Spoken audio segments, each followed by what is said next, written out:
families make you feel validated, that they make you feel loved. Because sometimes when you don't validate your kids and you don't instill those type of things in your kids, they go looking for them in other places. So those are the issues and the things I bring up with my clients. I try to get to the real root of the problem. So they won't just figure out how to fix this relationship, but it will help them in all their relationships throughout their life. And this insight that you have to the clients, have they never thought of that at all? They just haven't thought of that. You know what? Usually they don't, because a lot of times people see the here and now and they focus on what's bothering me now. But sometimes you fail to ask, why is this bothering me? We just want to know the solution and how to get fixed and not to feel this way. But why are you feeling this way? It goes deeper. It's an inner issue. And sometimes we overlook that. Is there a gender difference when a young boy or a girl, a young man or woman breaks up? Is there, or is it all the same emotion? Is there a difference at all in your experience? There's definitely a difference. It just depends on the person and definitely their background and their upbringing and their culture and their values and their beliefs. Right, so all those things come into play. So when you offer advice, that advice is all tailored to all that. All those things come into play. Culture, your background, your beliefs. You have some people that believe that, relationships are healthy and marriage is, of God and it's love. And then you have some people that are taught, well, you don't really need to marry or settle down, or if it's broke, why fix it? And if it's not broke, why fix it? So it's all about people's values and beliefs and their culture and their background, and what they believe today is how I apply certain techniques to my client. What about you mentioned your dad? What about what's been your mom's response to the book? Well, it hasn't been so pleasant. I believe everybody's entitled to feel how they feel. I can't change how she feels. But again, my book was not to demean, hurt, bash anyone. My book was to empower, uplift, and help people heal and see those subtle cycles, because I talk about cycles that are so subtle. Like, most of the time we focus on like substance abuse and things like that that's so prevalent, but I wanted to focus on the subtle cycles that are overlooked. Like, I have a chapter where I talk about favoritism. And in a family, when you have a favorite child or a favorite aunt, uncle, niece, cousin, it brings division, because when you say this particular person is the favorite, what are you saying about the rest? And that's hurtful for a kid, for a aunt, for an uncle, it could be hurtful to anyone, and it brings division. And then you have your family being divided, us against them.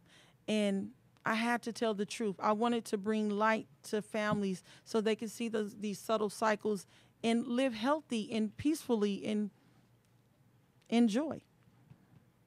And what about, personally now, your brothers and sisters who experience what you experienced as a child? Did they have insight too, or you were the one in the family with the insight? We all had insight, but we all didn't know how to break away. And see, that's the thing. You may see the issue, but breaking away from the issue is a whole different story. Well, how can you break away when you're 13 or 14 or 15 or 16? Can you realistically, I mean, you're a kid, And see, that's the thing I talk about as well as my book. As a kid, you kind of don't have a choice but to go along with the program. Right. Because this is what has been instilled in as a kid. If you don't play by the rules, then there's consequences. So what do? But as a kid, I do think there is, like for me, in the book, I talk about a little girl named Samantha, which is myself, and she used poems as a way to write and to get away, a way of healing and a coping tool. But as a kid, you're limited. But once you become an adult, it's your choice. Now you have a choice, because now you're not under your parents' roof. You're not under their rules and their guidelines. You have to make the choice to say, do I want to stay in this unhealthy cycle, or do I want to break away to a place of freedom and where I can live and not be bound in bondage? And did you get additional insight when you say you were like, 27, 28, 29? Was that when you had additional insight? Definitely. I remember being like I just said before, I remember being a teenager and thinking I didn't want my daughter to go through the things I went through. But as I got older and the cycle didn't stop, it just continued. I'm thinking, how do I get out of this? I love my family. I love the cohesiveness. I love the family gatherings. But it comes with the con too, even with the pros, because do I really want to always go to Christmas dinner and there's an argument and my kids are looking with their mouths wide open and disgust and they're feeling like what's going, so it's like, why keep subjecting not only myself but my kids to this? So of course at 25, 27, it was like, okay, I'm not 15 anymore. I can't just rely on the love of my parents. I have my own kids now that I have to love and show them a better way. So, of course, when I don't even think it came with age. I think it came with having my own kids and realizing that I didn't want them to be in the same situations that I was growing up. Do you think that most parents, this is a broad question, that most parents might be very good with their children when their children are 1 or 2 or 5 or 7 or 9, and the problem really starts in teenage years when the parents are looking at these children thinking, no, you're 14, 15 now, you kind of have some insight here, you're a 14 or 15-year-old, and that they treat the children differently because everyone realizes when you have a 5-year-old or 7-year-old, your role is to take care of them, unless you're just really an unhealthy person. Everyone realizes what their responsibility is. Is the problem as that the children become older that the parents start to think, no, it's your turn to go out there and cut lawns, you're 15, or help support the family, or have some insight. Is that why there's so much trouble in the teenage years? I think it's always healthy to teach your kids responsibility and to be individuals because you are preparing them for the real world and to go out in life. I think the issue with teenagers is that they become autonomous. They basically become individuals where they have their own ideas of what they want and they think they know it all sometimes, and they're pre-adults. And so I think it's just basically I'm not a little 5-year-old or a 7-year-old that's doing everything that mommy and daddy wants me to do. Now I have my own ideas of what I think I should do or I want to do. So I think that's where the issue comes in, and I think most parents with teenagers deal with that. I have 2 teenagers right now. I have a 16 and a 14-year-old, and of course they're at the point where they're individuals and they're learning themselves, and as long as it's not in a disrespectful manner, I encourage it, because in 2 years and 4 years they will be adults, and I'm not going to really have that much say over their lives. And so I'm teaching them to be responsible and to make decisions on their own. So I want them to be individuals and be responsible, not always leaning on me. So I think it could be a healthy thing. It's just all in the manner of how you do it. I believe as a parent, I believe in modeling to your children. People usually say, well, I tell my kids to do this and they should just do it. Well, that's not necessarily true. I believe that you should model to, if you want your kids to do something, that's what you should show them. Because I don't believe to do, as I say, growing up, you told me what to do. Like my dad used to smoke cigarettes and he used to tell us not to smoke. It's like, how are you going to tell me not to smoke when you're smoking? So if you don't want your kids to smoke, then guess what? You shouldn't be smoking either. So it's all about modeling different things to your kids and hoping that they will take the values and beliefs that you instilled in them and carry them out in their adult life. Is your dad still smoking? No, he doesn't smoke. Or your dad quit? Yeah, he quit years ago. Good. And does he feel better? He definitely feels better. Well, he changed his whole lifestyle. He used to tell us, well, if you be good, I'll stop smoking and we'll be good. And he still smoked. Like, come on, Dad, get it together. Right. So what happens when, let's say, you decide you want to become a musician? Mm-hmm. And your parents think, oh, no, don't become a musician or an actor. You'll never find any work. We want you to be an electrician. How does a young person respond to that when the parents in their heart mean well, that is, no, you have to support yourself, and the young person says, no, I want to be an actor, I want to be an artist, this is what I wish to do, and the parents think, oh my God, that's a terrible idea. And it might not be a terrible idea. So how do you resolve that as a therapist for them? And they're minor? Well, let's say they're in high school and they're thinking, no, listen, Dad, I'm going to go to Juilliard and I'm going to study piano. I don't want to be an electrician. I don't want to be an electrical engineer. I don't want to be, I want to do this. I don't want to be a dentist. I want to do this. So what do you do? Because obviously the parents are right? They mean well, and the young person is right. They want to study piano at Juilliard. So how would you counsel that? As a therapist, I never want to demean what a parent says to a child and make a child feel like what their parent is saying is not valid or it doesn't have any reasoning behind it. But what I would suggest to my client, I would talk about them and basically allow them to focus on self and their goals and what they want to be. And I would just because I would try to stay away from getting in between what mom and dad is saying to the client, because that will bring client, well, my therapist said this and you're saying this, and I don't want to make it seem like I'm going against the parents. But I also would try to encourage my client to basically tap within themselves and look within themselves and, go for what they really believe in and their goals. Because as a parent stepping out of the therapist role, I want my kids to be the best that they can be, and I want them to live out their own goals and their own desires and their own dreams, and not what I want for them, but what they want for themselves, because that is what's going to make them happy. Not what I want, but what they actually love and enjoy doing. So I would just, try to tell the kid, what is it that you love, and if you love it, go for it. Because at the same time, they're just a kid in their parents' home, so they have a few years before they even figure out what they want to do. And I would also tell them to experience different things, because if you try new things, you never know what you really like until you try it. Right. That's very true. For those of you just tuning in today to Here's to Your Health on the LA Talk Live Transmedia Network, my guest is Saniyyah Mayo, author of Identifying and Breaking the Cycle, a master's level psychologist. By the way, how can we get in contact with you? If you want to get in contact with me, you can go to my website. It's breakingthecyclebook.com to purchase my book or to send me an email. So let me have that once again. breakingthecyclebook.com. And do you do private practice here in Los Angeles? No, in the Inland Empire. Where? You want to give the name of your office? Water of Life Church right now. You want to give us a phone number or an email for that one? Saniyyah Mayo, which is spelled SANIYYAHMAYO @gmail.com. And what's the name of the church again? Water of Life Church in Fontana, California. And you've been there for a long time? Yes, it's going on a year now. And so you're the counselor in charge at the church? No, I'm not the counselor in charge. I'm actually a marriage and family therapist trainee, soon to be an intern working for my hours to be licensed.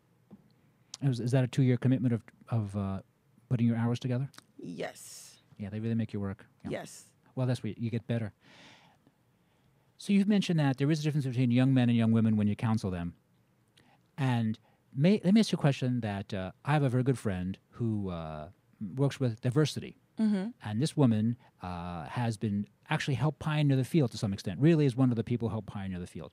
And I always, whenever we chat, I always feel that there's an idea of progression. That is, one generation, as they say, I'm paraphrasing, stands on the shoulders of an earlier generation, and that, say, the children, our children, are really an improvement on us. And that there is the idea of change and universal progress, things getting better.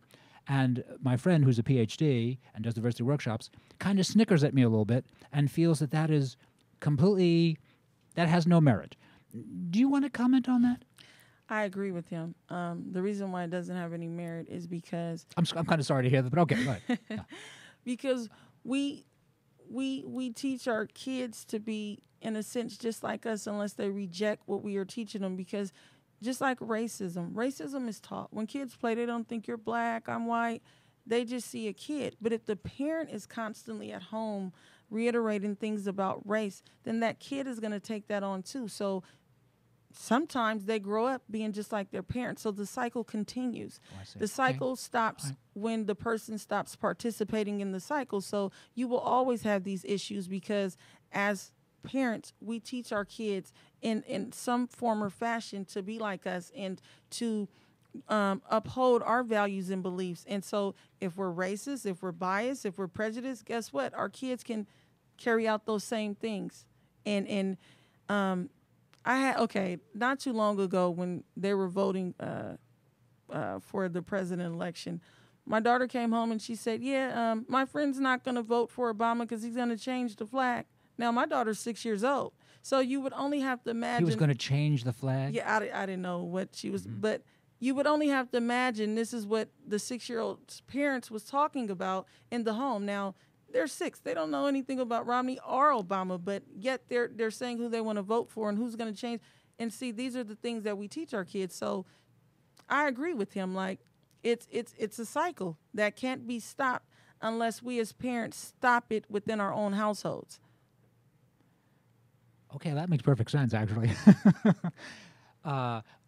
So in that case, let me offer this. But what if things change in a society? What if legislation is passed that breaks, to some extent, the back of racial hatred? Let's talk about racial hatred. Let's say the legislation is such that, no, they can't get away with doing what they did. For example, in 1948, Harry Truman, President of the United States, by executive order, ended segregation in the Army. Before that, the Army was segregated. Can you imagine that? It's as for we younger people, we think we can't even really imagine that. And the reason that Truman ended segregation by executive order is he couldn't get it past the southern states, the 11 southern states. The Confederacy, the people who seceded during the American Civil War and tried to destroy the United States. Those people had a lot of clout, and they figured, no, we're not going to change. We are Southern racists. They didn't see themselves that way, and that's just it. So Truman had to dance around it, and by executive order, he ended it, and that was it. He ended it. But then when things get better for people, but because of legislation, doesn't that help to break the cycle of hatred? Because people, you can't get away with it. It's like you can't get away with it anymore. It's just like people figure, no, just if you feel that way, just you feel that way in your own house, but you can't talk about it on TV, you can't talk about it on radio, you can't talk about it in church. It's like you can't publicly announce. People think, oh my God, where are you coming from? So that was my thinking, how things can change. It still doesn't change because Okay. it's still a core belief within you. All right. That's actually you're right. That makes sense. You describe it very simply, yeah. Because Obama's president, but people still don't like him and accept him, and that's the law, Right. and he is our legal president. Even in my book, I talk about that in a chapter of a girl basically entering into graduate school. And this was a big conversation in our diversity class, and actually the girl I'm talking about in my book is actually me. And going to a predominantly white school and a Christian school, college, I just didn't expect to get the acceptance or the perceptions from people that I got. And because I'm African American, I was kind of looked down on or In his college. in this college, and I wasn't accepted, and I was appalled, thinking, this is the new millennium, and this is still how people are acting. But I had to go back to, it's all about your upbringing. It's all about what you're being fed in the home and what's being said. And if you're hearing those things and your whole family is like this and they're acting like this, then it's a strong possibility you might be that way as well. Did you point it out to people at your university? I had a conversation, and I talk about this in my book as well, where one of my classmates asked me, why did I talk black? And I kind of thought, well, I didn't know people talk a certain color. I talk the way that how God created me to talk. And so I wasn't really offended by it, even though another classmate wasn't. Because Well, excuse me. So, but that statement that person made, you talking black, that was an offensive statement. it could have been perceived as an offensive statement, but it wasn't to me, because as I was talking to her, I realized, and she didn't mean any harm when she said it. It wasn't like it was malicious, or she was really asking a question. And for me, all I could see when she was talking was I got a better picture of what her family was like. So I don't think she was trying to be cruel. I just think it was a topic of discussion within her household. And your response to her was? I just told her that, I asked her what did she mean, because there were several, or not several, maybe 3 African Americans in our class, and but one was actually... Out of how many people in class? Maybe 56. Mm-hmm. And so one was actually from Africa, but of course his accent was completely different. And I asked her, what did she mean? Did she mean the tone? Did she mean the context? Did she mean the language? And she said, no, you guys just, you talk black.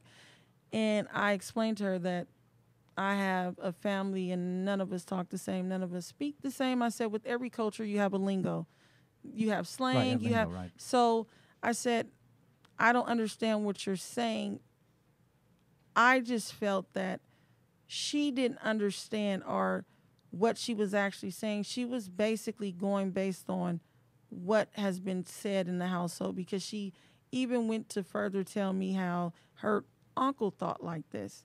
And so to me, it was just something that was within their family and their core values and their beliefs that black people must talk a certain way.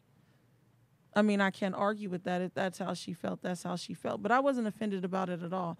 I just thought like, this is something, and that's what another chapter I wrote about in my book, that it made me even think more to, I have to stop this with my kids. I have to teach them to love and embrace everyone, regardless of color, sex, religion, because that's how we ultimately break cycles, is by love and embracing differences in what we don't know, and not just saying, well, just because I don't know this is different from me, so I reject it. No, don't reject it, accept it, learn about it, embrace it, because that's the only way we're gonna overcome these different cycles and racism within our society. And the teachers that you work with at this university, Phenomenal. and so they offered you a lot of insight, or I guess it's teaching and insight that you didn't know. Did you comment to them or ask them about the whole idea of like speaking black? It actually came up with the director of the program, very sweet, loving, embracing lady. Because after this conversation, I kind of wouldn't talk the whole summer session. I would watch what I said and how I said it and how I pronounced it. And it was just a point where I just shut down and I wouldn't talk. And she kind of noticed. And when we had the conversation, she said she noticed it, and I told her why. But I couldn't be mad at my classmate. I had to look within myself, because why does someone's views or opinions of me, why would I make them so valid to where I would shut down and change who I am? And so I couldn't get mad at her. I had to look at myself and say, you know what? I have to embrace me and love me, because if I don't love and embrace me, no one else will. So I had to look within myself and say, it doesn't matter what you think of me. It doesn't matter how you feel I talk. It doesn't matter how you feel I dress. I love me and I embrace me, and that's all that matters at the end of the day. Well, once again, but that seems like a smart move. But it seems like insight. But you have to be taught that insight, don't you? I mean, because if you're an 8-year-old, a 12-year-old, a 20-year-old, Definitely. even a 90-year-old, if you don't really know that as a concept, you might think, oh, my God, everyone seems to think that I'm just an idiot or something. Definitely. And that's why I say it definitely comes from us as parents to teach our kids to love and embrace themselves, because when they get that acceptance in the home, they won't look for it elsewhere. Let's just talk, if we can ask you a final question. Bullying seems to be a topic that enjoys a lot of intelligent coverage. And so is this part of what you just told me about having sense of yourself, not to be bullied? But it's very tough if you're 13 or 14 or 20 to not be bullied, because you're so kind of unformed, aren't you? Right. I think it's just teaching your kids to stand up in what they believe, and be firm on who they are, and not compromising in peer pressure. And I tell my kids, I don't believe in peer pressure, because you have the choice to make a decision whether you want to follow or lead. And people say, well, peer pressure is all around you, but if somebody jumped off the building, would you jump too? And so that's my question to my kids. Be a leader, be a trendsetter. Don't follow the trend, because trends change. Right, that's very true. That's very true. Ms. Mayo, how do we contact you? BreakingTheCycleBook.com, or at my email, saniyyahmayo@gmail, which is SANIYYAHMAYO@gmail.com. Well, thank you very much. Thank you very much. It's been a pleasure. You're listening to Here's to Your Health on the LA Talk Live television network. I'm your host, Josh Lane. I'm going to take a short break, and we'll be right back after these important messages.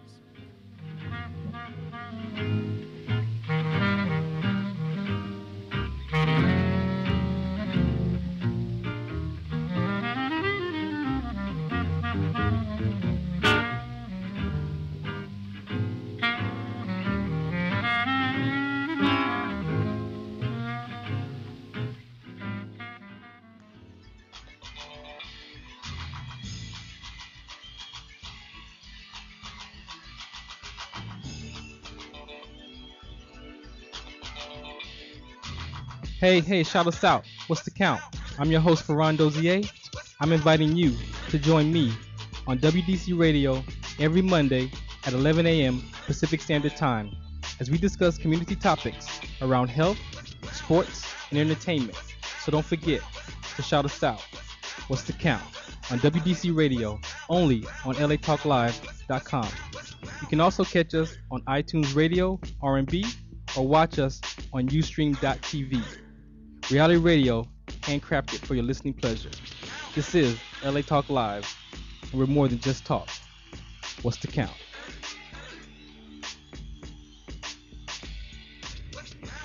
Hi, this is Julie Orlov, inviting you to join us every Friday at 2:30 p.m. Pacific Standard Time for our all-new show, Pathways to Love. Join us as we talk about love and relationships and how you can create the relationships you desire. So don't forget to tune in to Pathways to Love every Friday at 2:30 p.m. Pacific Standard Time, exclusively on latalklive.com.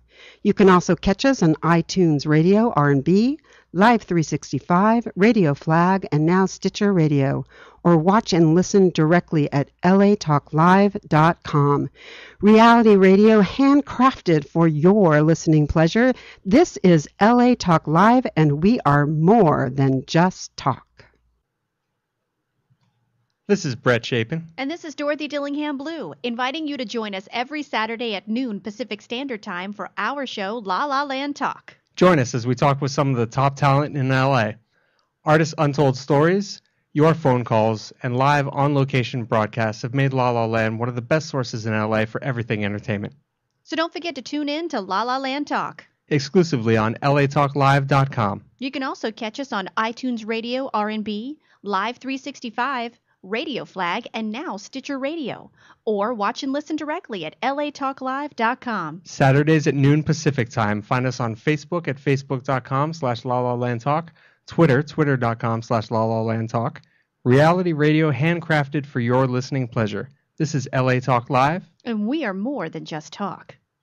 I think we've got a Shakespeare monologue or two we could do. Yeah? Jazz hands. Kickball change. Good That's stuff. what I'm saying. Mm-hmm. I'll do some Pippin. Ooh, yeah. Some miming. I'm in a box. Joshua Lane, member of the board of directors of Dr. Ann Wigmore's Hippocrates Health Institute, Josh Lane was part of the Dr. Ann Wigmore team that brought wheatgrass, sprouts, and raw foods to a worldwide audience. And now the host of Here's to Your Health on LA Talk Live, Joshua Lane.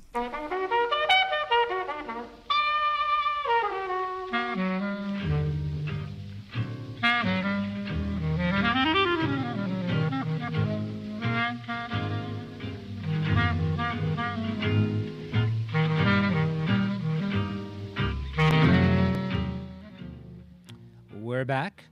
Thank you for tuning in to this edition of Here's to Your Health on the LA Talk Live television network. I'm your host, Joshua Lane. My next guest is John Schindler, the CEO of a new company, Omega Creamery. They have non-dairy, that is no cow's milk, ice creams, lovely, and drinks, flax milk, etc. And they're very popular, doing real good now. A new company. John, welcome to Here's to Your Health. Thank you, Josh. It's a pleasure being here. And how long have you guys been around, Omega Creamery? We have been in stores for 18 months. Our first store we went into in January of 2012. Oh, 18 months. Oh, my goodness, that's good. So I'm assuming it's going very well. It is going well, and we're expanding our base of stores and growing our customers, improving our products, and developing more. And so these are non-dairy, there's no cow's milk. These are flax milk products? Our products, what we consider them to be the first fully functional dairy-free alternative milk and ice cream line. By fully functional, these are made primarily, the base is rice, flax, and hemp. Rice, flax, and hemp. Yeah, all plant-based. But by fully functional, we're looking at something that has both exceptional benefits that it contains and that it's lacking deleterious or negative ingredients. Such as, John? For instance, dairy. Right, so there's no cow's milk because, in your opinion, people are sensitive to dairy. Yeah, soy, sugar, no soy, no sugar, bad fats. We formulated these. I formulated these products on what I call the four-corner nutrition system, which is what I have found to be sort of the foundational key to staying healthy with the diet, and that's good fats, reduced sugars, probiotics and enzymes and other natural friendly flora, and nutrient-dense superfoods or live food vitamins, basically. Well, everything you said sounds like good information. What prompted you to explore this? Were you sickly as a younger man? Or you an athlete and got into it? Yeah, I naturally have extremely high cholesterol, and I actually had a cardiologist tell me in my early 20s when I was doing half Ironman, marathons and triathlons, that I had a 100% chance of heart attack by 40 with my cholesterol if I didn't take statins and other things. But I didn't like those. I reacted badly to them. Sure. And so I had to learn ways to keep my arteries clear. And I discovered omega-3s as well as other... What are omega-3s? Omega-3s are basically the good fats. They're the anti-inflammatory, arterial cleansing. They help your nervous system regenerate and help prevent tumors and cancer, and they remove toxins from your body. Basically, they do all of the good things that most people are afraid fats do that are bad. Now, your product is actually progressive. You have no wheat in the products at all, so these products are gluten-free. Was that a real choice on your part? You decided we want to stay away from gluten? Oh, absolutely, gluten-free and free of anything like that. Because once again, you feel that a lot of people, not everyone, is sensitive to the protein we call gluten?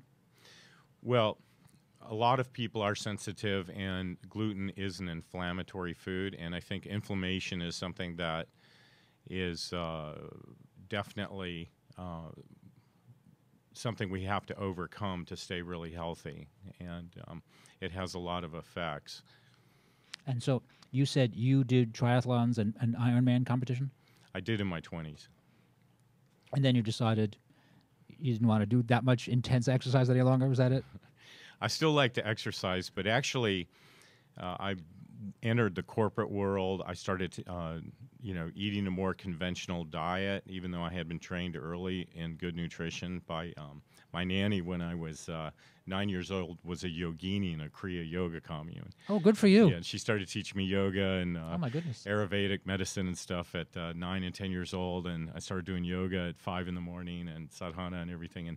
But I went the other way, and I entered the corporate world, and basically in 2006, I had moved to Atlanta. I was working for a corporate 100 company, and I was diagnosed as having clogged arteries in the back of my heart. I had also like 5 herniated discs in my lower back. Caused by what, a car accident? No, actually just caused by sitting at a desk too much and being like a weekend warrior and racquetball, and not really, overall taking care of myself. But excuse me, from looking at you, I'm sure now you're healthier than maybe 10, 15 years ago. Mm-hmm. But you always saw yourself as a healthy guy, right? I mean, most guys don't work out on the weekends, right? Sure. And you did. Yes. So you're always kind of so even though maybe you fell off the wagon a little bit, in your own mind you were trying to be a healthy guy. Well, I just found that a conventional diet didn't work for me, and so I needed to really start upping my omega-3 content.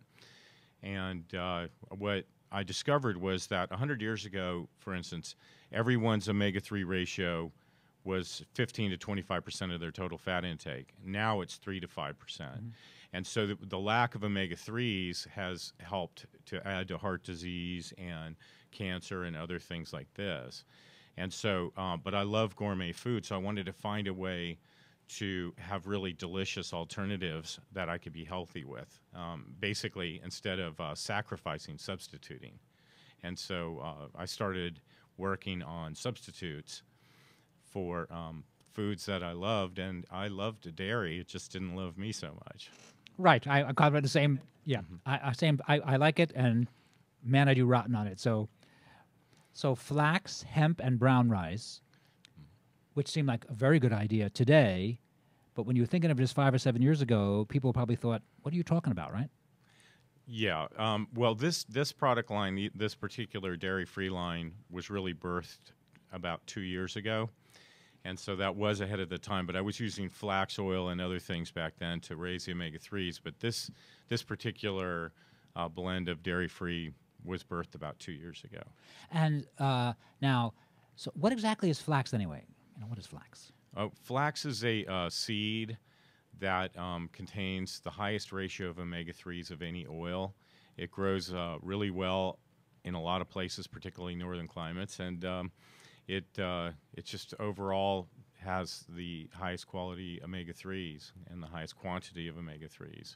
And that's why you decided to use flax oil or meal. What kind of flax are you using here in your drinks? Primarily, it's flax oil, and for the omega-3 content. Alrighty. And then you're using hemp. Now, hemp, some people are a little worried about hemp. Why do you like hemp, and should I be worried about using hemp? Well, the hemp is a very high-grade protein, and it also has a high-quality fat, and it's actually one of the best plant-based foods overall, and it does not contain any sort of, cannabinoids or anything like that. And you think it has a nice taste too? You like it? You think it tastes good? Everyone pretty much loves our products. It's tested extremely well, and heads up against the competition. We test as being at the top level of the test. And so, in your opinion, hemp, what does hemp give me as a consumer? I get good taste. I get protein. What do I get? Well, that's mainly it. With hemp, you get some omega-3s, omega-6s, and omega-9s, and you get protein. That's the core of the hemp. And in your opinion, good taste too? Yes, it tastes nutty, and it has a nice taste to it. And then the third element is brown rice, and does that give me protein as well? There's a small amount of protein in it, but it's generally a good energy carbohydrate, and it's a good filler food to give you calories and energy. And the combination gives us the ability to emulate dairy and create a really tasty mixture. We use low glycemic sweeteners that are all natural and organic.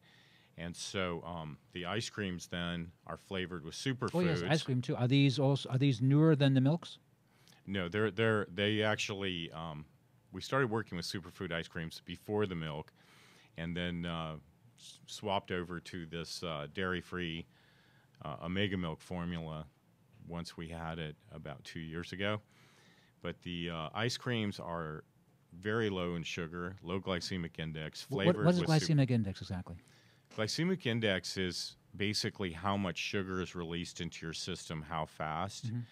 And the higher the glycemic index, for instance, the higher the chance that a diabetic would react to it, or that it could lead to diabetes. And that is kind of a national epidemic right now, is a lot of people are getting too many sugars. Their bodies become desensitized to the sugars, and so they get these wild sugar, rushes that go up and then they plummet down. And so the glycemic index, when it's lower, provides more stable carbohydrates that release more slowly. So your ice creams have zero white sugar? Zero white sugar, yeah. And so what is the sweetener? No cane sugar. No cane sugar, okay. We use a combination of raw coconut sugar, which is very high in minerals and has a very low glycemic index. Raw coconut sugar. Now that's actually a very fresh concept, isn't it? It's really catching on. It's probably the best for you sugar of the sugars, and that's the only real sugar that we're using. But it's got a glycemic index of around 27, which is very, very low compared to white sugar, which is 85 or something. And since I really don't know much about coconut sugar, is it literally from the coconut water? Is it from the coconut flesh? I mean, how do you get that? It's from the sap of the tree.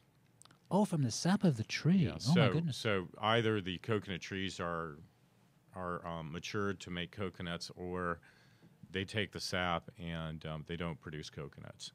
And because I never heard this before, and I've been involved with nutrition my entire adult life, and is this where did you find out about coconut sugar? Well, I've been researching natural foods and been interested in them all my life. And so they really kind of popped onto the scene around 7 or 8 years ago and have gained a lot of popularity in the last several years. And they're grown where, in the Philippines? All over, everywhere. There's coconuts in tropical areas, semi-tropical areas, islands. They grow where a lot of other things don't grow. I see. And obviously coconuts become very popular. But we have a proprietary sweetener blend that we call Jungle Sweet, and it's a combination of raw coconut sugar, stevia, and xyla, which is a more natural form of xylitol, which are all low-calorie sweeteners. So yours, it's a form of xylitol. The part of the sweetener has xyla in it, which is a more natural version of xylitol. And tell my listeners what xyla is and what xylitol is. Well, basically, xylitol is what they call an alcohol sugar, but it really has very little to do with alcohol. But it's a sugar that has an extra carbon molecule, and as a result, it doesn't really digest. It rather, you get the sweetness, and it kind of passes through your system without really being absorbed. So it ends up being almost 0 calories, and it's produced from sweet plant fiber. And xylitol, is it from trees? The xyla that we use is from birch trees, yes. And that grows in Northern Europe? No, those are grown in the United States. We buy from a company that grows all its own birch trees, like any other crop. They grow them to make the xyla, and they recycle, so it's a renewable Where process. are they, in Maine somewhere? Where are they growing? They have trees kind of like throughout the middle of the country. They're actually the largest producer in America. So and it comes from birch trees. Birch trees. That's impressive. And yours, what is your form of xylitol called? Xyla. That's actually their brand that they rebranded. Their more natural xylitol is Xyla.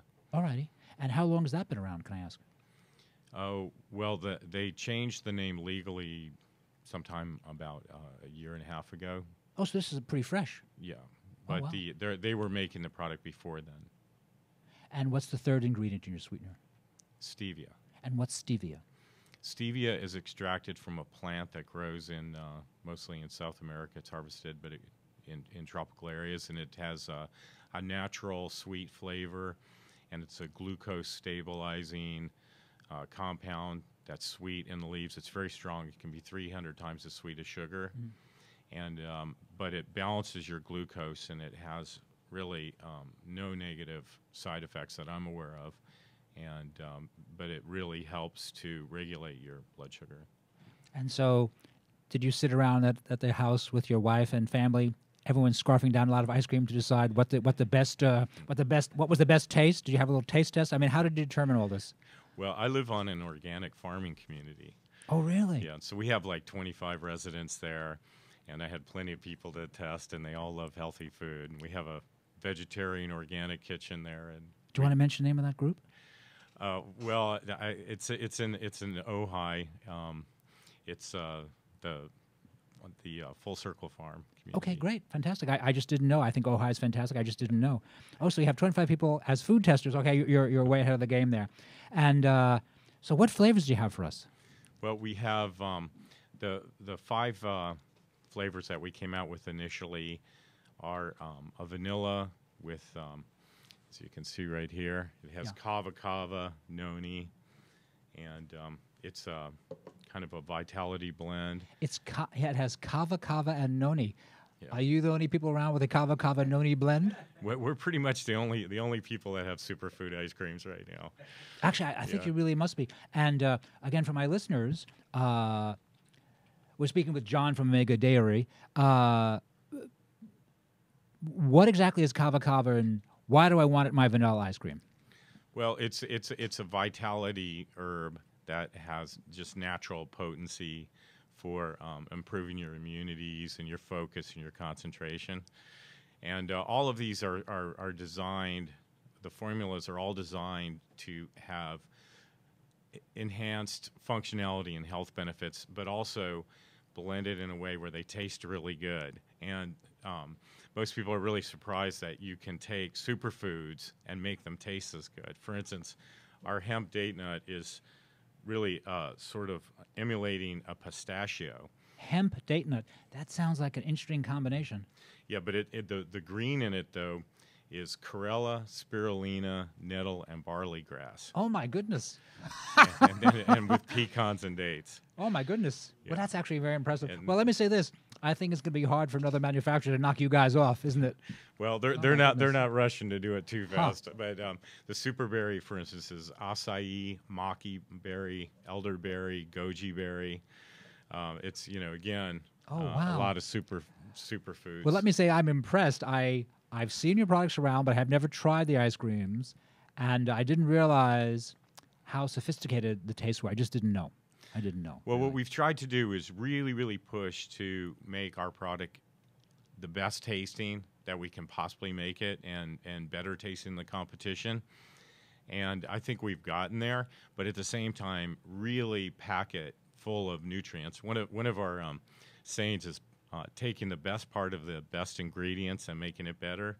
And another one of our taglines is putting the food back in food. Well, good for you. Good for you. And so theoretically, besides the fact that these are fun to eat, they're actually, I'm getting a little food value. I don't feel quite so guilty. Is that it? Well, actually, this is a true story. A year ago in February, I decided to go on an omega product cleanse just to see what would happen. And I had started running again recently because I was able to repair my discs in my back and everything, and I got them back to where I could run again.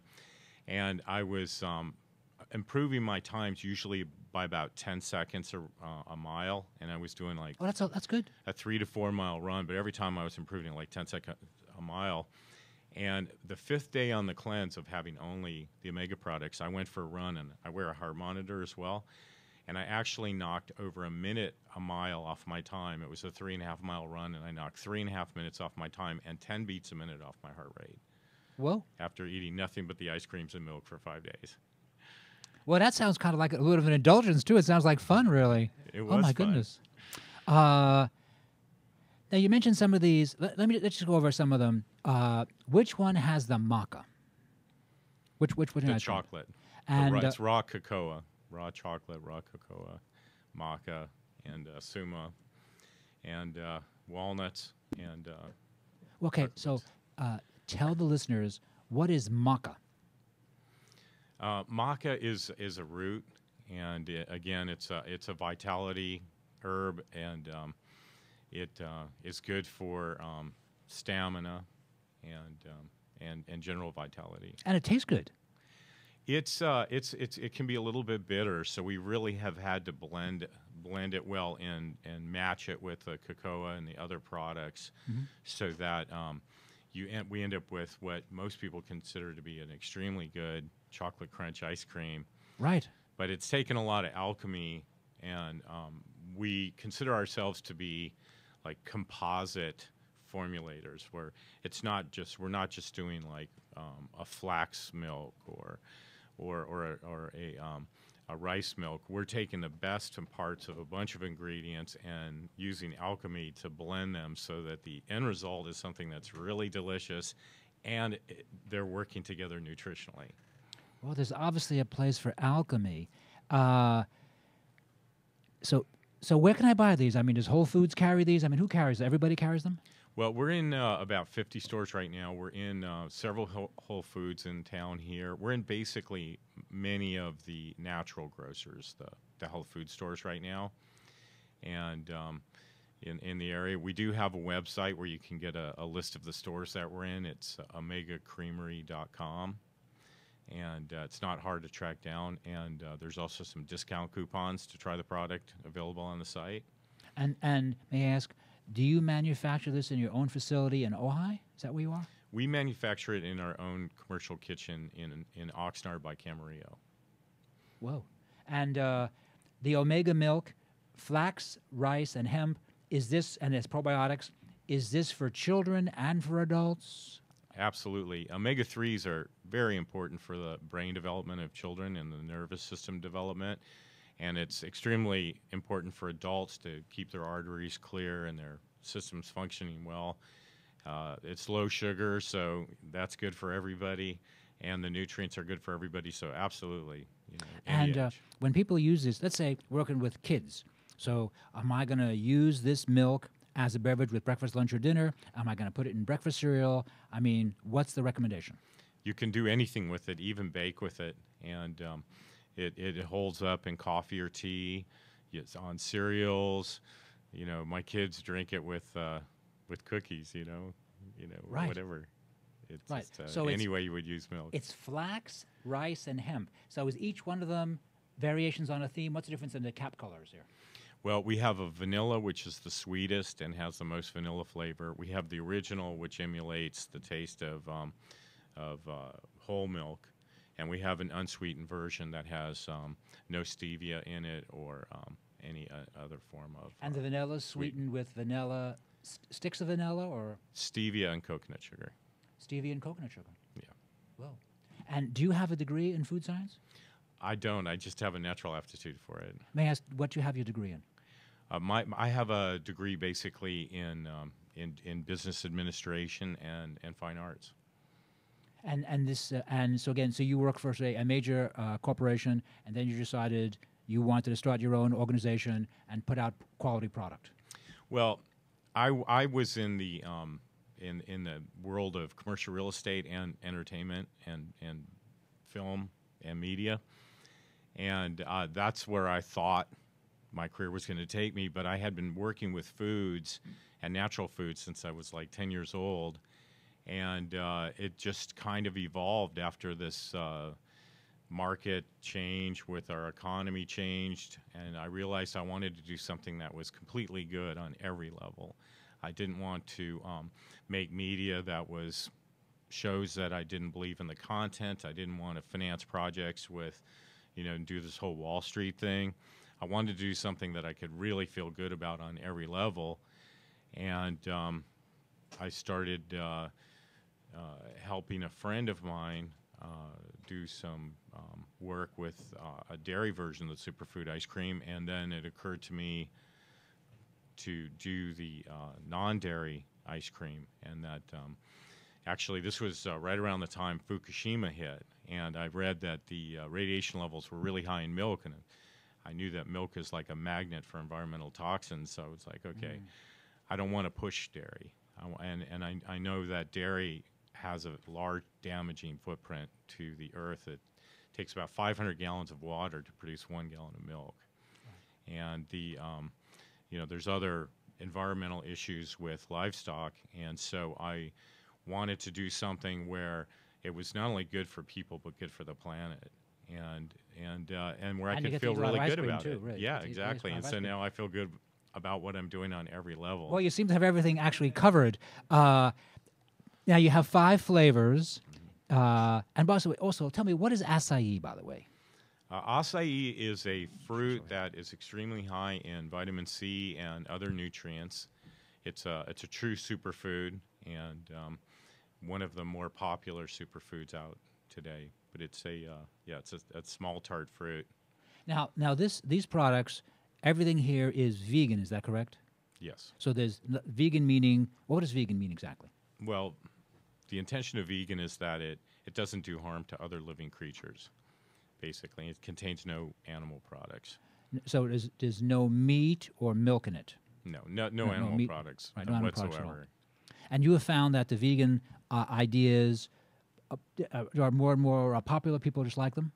Yeah, I think people want to feel like they're not hurting other living things, and we're starting to recognize that you can't damage the earth without damaging ourselves. We're all interconnected, right. And as our population has grown, it's become really clear that we have to modify our diets because, for instance, there's been a trend with grass-fed beef, but right. I understand that if everyone in America ate grass-fed beef, it would take more than the entire landmass of America to supply it. And so it's really not a sustainable practice. And dairy and generally speaking, animal products in general require a lot of land. And as our population has gone up, we've put a bigger dent in the population of fish in the ocean and other things. So, you can get down to needing only like a quarter to a half an acre of land to support a vegetarian versus like 20 acres plus of land to support someone who eats a lot of meat. So there's really, besides being the products are fun, there's a lot of thought behind these products as far as the value to society, theoretically. Well, absolutely. I think that, it's our generation now that we have to figure out how to find a way to live that is beyond sustainable. I mean, sustainability is certainly important. If we end up having everything collapse because we've abused the earth too much, that's not good for anybody. But I think we want to go beyond sustainable to exceptional, where we really can live in harmony with the earth. And the biodiversity of the planet is a tremendous asset for us. Mm-hmm. And, I've heard statistics that, huge percentages of the animals and plants and large animals and fish have already become extinct and will become extinct. And I think, that if we pull back and we really consider the damage that we're causing, we can still find ways to eat delicious foods that are healthy and kind of stop the onslaught of cutting down the rainforest to grow beef and other things, which ultimately will make us live in a more abundant world. Because what is abundance? If it's, you can't eat paper money, you can't really even wear it. What's really abundance is a healthy ecology is abundance. When we live in a beautiful world that's relatively free of toxins, that, is a beautiful environment, and we're enjoying that, and we're enjoying each other, that is abundance. I completely agree with you. And nicely said. So the wellness guys like your stuff. What about the gourmet food guys? What do the gourmet food people say about your ice creams? We've gotten very high ratings on the milk and the ice cream. We're still working on some new formulas as well, some new flavors for the ice cream that will be a little bit more traditionally flavored for people who are not as healthy oriented, that don't contain as many superfoods. Well, do they really care about it? I mean, if they try this, your chocolate crunch of yours, what's the big seller about it, chocolate crunch or vanilla? Well, the biggest seller is the chocolate, and the hemp date nut is extremely popular. The kombucha sorbet gets rave reviews, and the super variant vanilla are also very popular. So the hemp chocolate, and let's say when gourmet people try those, do they think, oh, that's just fantastic? What do they say to you? They kind of, are they hesitant? I mean, what's the response usually? Well, generally people are like, oh, it blows them away. They can't believe how good it is. Mm-hmm. They just are, that's generally the response, is that, wow, this is unbelievable. Have any restaurants picked you up?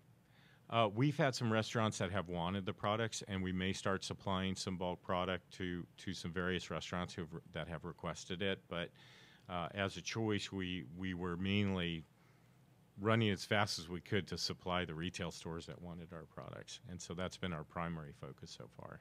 And you get all the raw materials, you import raw materials, like say Mako or something, or acai, you bring it in, and then you blend it in your own facility. You said you're in Oxnard. Yes. Do you do any kind of tours for people at your Oxnard facility? People come by and check you out? Sometimes they come by and check us out. Well, that sounds very cool. John, why don't you give us your website? Tell us how we can get in contact with you. It's omegacreamery.com. That's pretty simple. Yeah. You want to give us a phone number or anything else? Well, everything is available on the website. I think that's the easiest way to do it. Honestly, I don't have our 800 number memorized. Not a problem. Well, John, thank you very much. John from Mega Creamery, great new product. Thanks for being a guest today at Here's to Your Health. Thank you. It was fun. Thanks, Josh. This is Josh Lane. You're listening to Here's to Your Health on the LA Talk Live television network. We're going to take a short break, and we'll be right back after these important messages.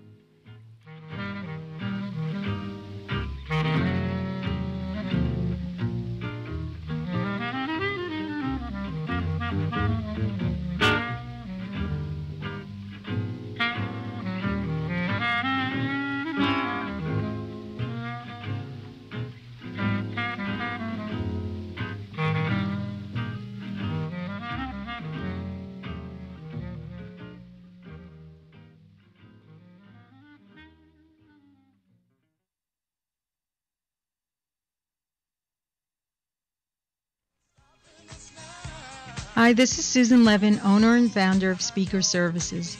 inviting you to join me and co-host Jean Noel Bassiar on Monday evenings, 5 p.m. Pacific, for our new show, Talk Up Your Business, Speak Your Way to More Profits. We'll be talking to you about how to use your expertise to grow your business or service through speaking. Our expert speakers and author guests will share their stories and success secrets with you. Don't forget to tune in to Talk Up Your Business Mondays at 5 p.m. Pacific, exclusively on latalklive.com. You can also catch us on iTunes Radio R&B or watch us on ustream.tv. Reality radio, handcrafted for your listening pleasure. This is LA Talk Live, and we are more than just talk. West Coast Stand Up, it's your boy Omar Ray, a.k.a. Suge Gotti. Forbidden Tuesdays with the Gems, 9 p.m. LA Talk Live. Let's get it. Hi, this is Elena, inviting you to join me every Wednesday at noon for Elena's Beauty Talk and more, exclusively on LA Talk Live. You can also catch us on iTunes Radio R&B or watch us on ustream.tv. Reality radio, handcrafted for your listening pleasure. This is LA Talk Live, and we are more than just talk.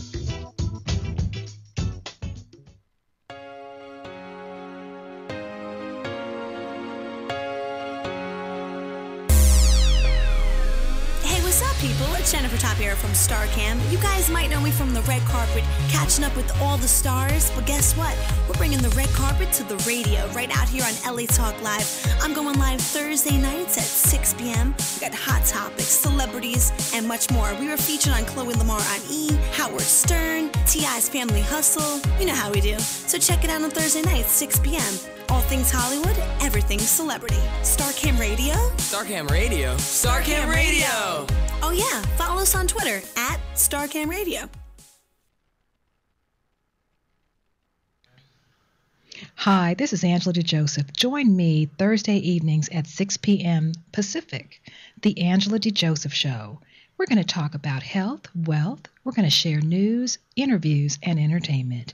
So don't forget to tune in to The Angela DeJoseph Show, Thursday evenings at 6 p.m. Pacific Time. You can also catch us on iTunes Radio, Radio Flag, TiVo Radio, and now live on Facebook. Watch and listen directly on latalklive.com. Reality radio handcrafted for your listening pleasure. This is LA Talk Live, and we are more than just talk.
Joshua Lane, member of the board of directors of Dr. Ann Wigmore's Hippocrates Health Institute, Josh Lane was part of the Dr. Ann Wigmore team that brought wheatgrass, sprouts, and raw foods to a worldwide audience. And now the host of Here's to Your Health on LA Talk Live, Joshua Lane.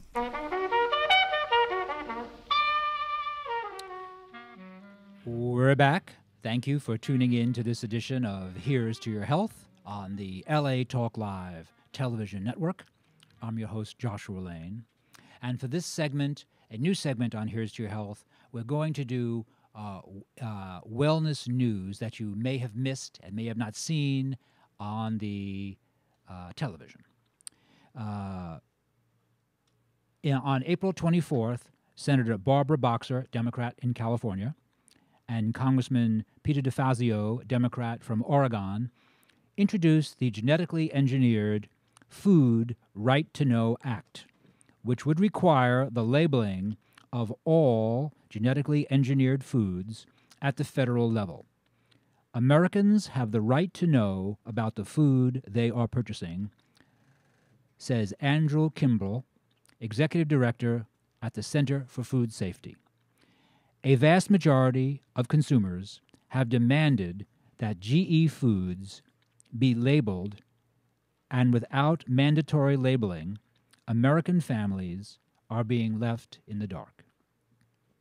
The American public deserves the freedom of choice in their foods enjoyed by the 64 other nations that have mandatory labeling of these novel foods. The Genetically Engineered Food Right to Know Act is the first federal GE labeling bill to be introduced in the Senate since the year 2000. The Boxer-DeFazio bill comes on the heels of last month's passage of an amendment to the Senate budget resolution to require the labeling of genetically engineered fish. And this was introduced by Senator Begich, Democrat from Arkansas, who is also an original co-sponsor of the labeling bill.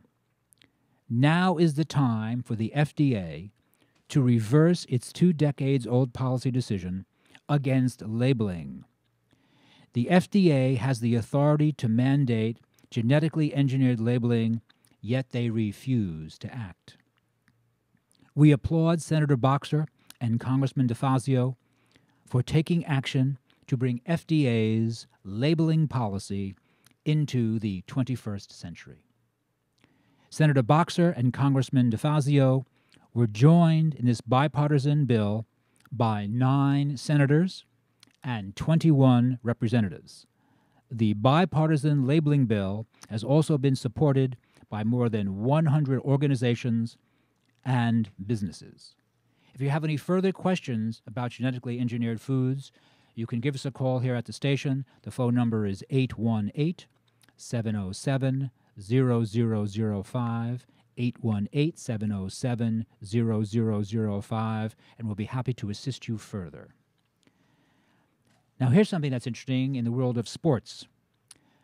The World Anti-Doping Agency, WADA, recently dropped deer antler velvet from its list of banned substances after admitting the supplement, which has been used in traditional Chinese medicine for 2,000 years, had most likely been wrongly accused.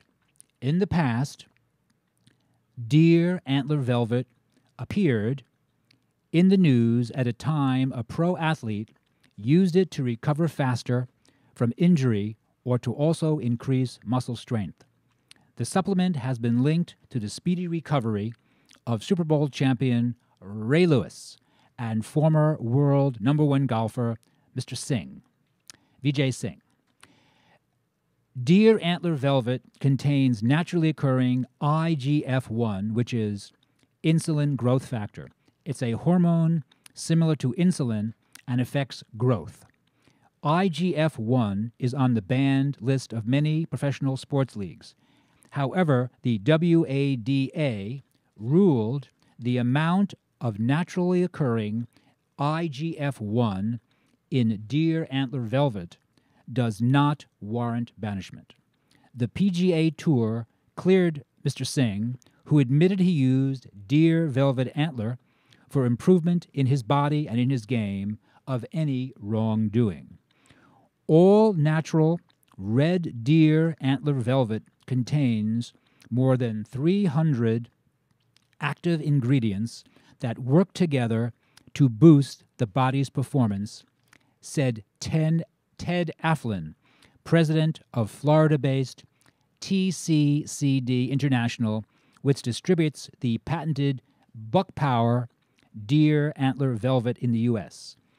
Unlike pure capsules, watered-down spray is altered from its natural states. Excuse me.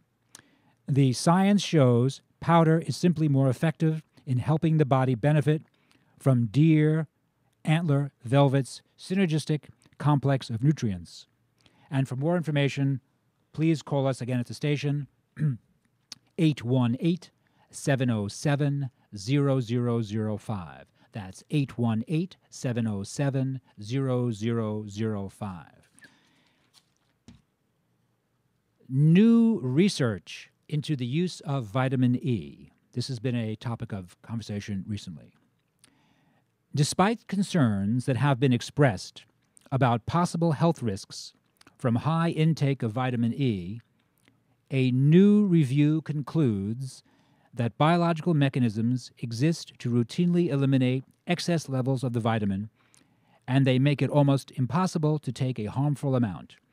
No level of vitamin E in the diet or from any normal use of supplements should be a concern, according to an expert from the Linus Pauling Institute at Oregon State University and published in the Journal of Lipid Research. This is a quote from the Linus Pauling Institute at Oregon State University. I believe that past studies which have alleged adverse consequences from vitamin E have misinterpreted the data, said Maret Traber, an internationally recognized expert on this micronutrient and professor at the Oregon State University College of Public Health and Human Sciences. Quote, taking too much vitamin E is not the real concern. A much more important issue is that more than 90% of people in the U.S. have inadequate levels of vitamin E in their diet. Vitamin E is an antioxidant and an important nutrient for proper function of many organs, nerves, and muscles, and is also an anticoagulant that can reduce blood clotting. It can be found in oils, meat, and in some other foods, but is often consumed at inadequate dietary levels, especially with increasing emphasis on low-fat diets. In the review of how vitamin E is metabolized, researchers have found that two major systems in the liver work to control the level of vitamin E in the body, and they routinely excrete excessive amounts. Very high intakes achieved with supplementation only succeed in doubling the tissue levels of vitamin E, which is not harmful. Quote, toxic levels of vitamin E in the body simply do not occur. That's from Maret Traber, again, from the Linus Pauling Institute at Oregon State University and published in the Journal of Lipid Research. Unlike some other fat-soluble vitamins, such as vitamin A and D, it's not possible for toxic levels of vitamin E to accumulate in the liver or other tissues. Vitamin E, because of its interaction with vitamin K, can cause some increase in bleeding, research has shown. But no research has found this poses a health risk. On the other hand, vitamin E performs many critical roles in optimum health. It protects polyunsaturated fatty acids from oxidizing. It may help protect other essential lipids and has been studied for possible value in many degenerative diseases. Higher than normal intake levels may be needed for some people who have certain health problems, and smoking has also been shown to deplete vitamin E levels. Traber from Oregon State University says she recommends taking a daily multivitamin that has the full RDA of vitamin E, along with consuming a healthy and balanced diet. Once again, information on that question of does excess vitamin E cause a health concern? And again, Oregon State University, the Linus Pauling Institute says it is not a problem. For additional questions or comments, please once again give us a call at 818-707-0005. That's 818-707-0005. And our final story this week is on the importance of vitamin D. And the tagline, vitamin D may reduce risk of uterine fibroids. Women who had sufficient amounts of vitamin D were 32% less likely to develop fibroids than women with insufficient vitamin D, according to a study from researchers at the National Institutes of Health and published in the journal Epidemiology. Fibroids are non-cancerous tumors of the uterus. Fibroids are non-cancerous tumors of the uterus. Fibroids often result in pain and bleeding in premenopausal women and are the leading cause of hysterectomy in the United States.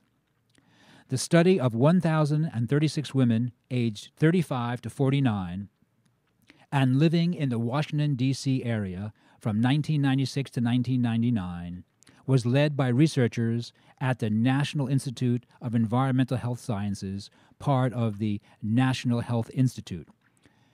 The lead researcher and her collaborators at George Washington University and the Medical University of South Carolina screened participants for fibroids using ultrasound. They used blood samples to measure the primary circulating form of vitamin D, known as 25-hydroxy-D. Those with more than 20 nanograms per milliliter of 25-hydroxy-D were categorized as sufficient, though some experts think even higher levels may be required for good health. The body can make vitamin D when the skin is exposed to the sun, or vitamin D can come from food and supplements. Study participants also completed a questionnaire on sun exposure. Those who reported spending more than 1 hour outside per day also had a decreased risk of fibroids. The estimated reduction was 40%. Although fewer black than white participants had sufficient 25-hydroxy-D levels, the estimated reduction in prevalence of fibroids was about the same for both ethnic groups. Baird, the lead researcher, also noted that though the findings are consistent with laboratory studies, more studies in women are needed.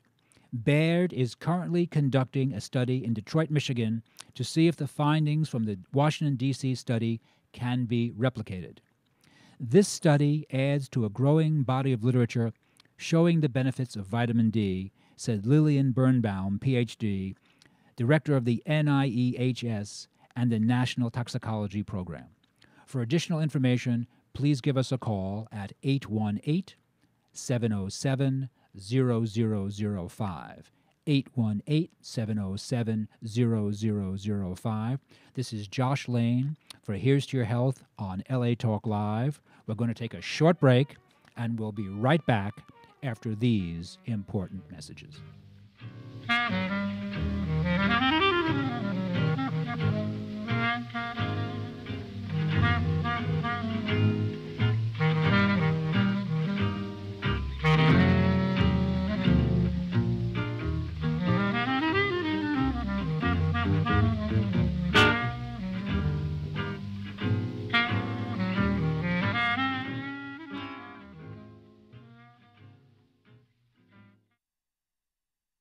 Hi, this is Julie Orlov, inviting you to join us every Friday at 2:30 p.m. Pacific Standard Time for our all-new show, Pathways to Love. Join us as we talk about love and relationships and how you can create the relationships you desire.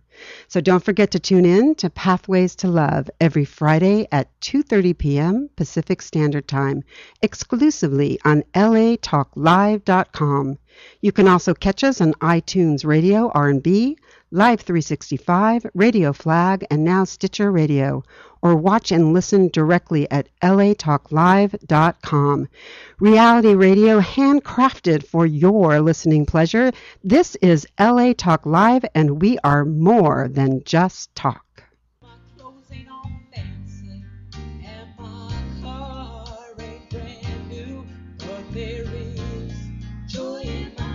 Hello, I'm Joel Ramirez. And I'm Lolita Robinson Coppage, and welcome to Joy in My House on LATalkLive.com.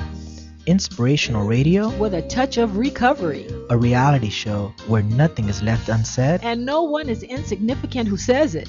Exclusively on LATalkLive.com. You can also catch us on iTunes Radio R&B or watch us on Ustream TV. Reality radio handcrafted for your listening pleasure. This is LA Talk Live, and we are more than just talk.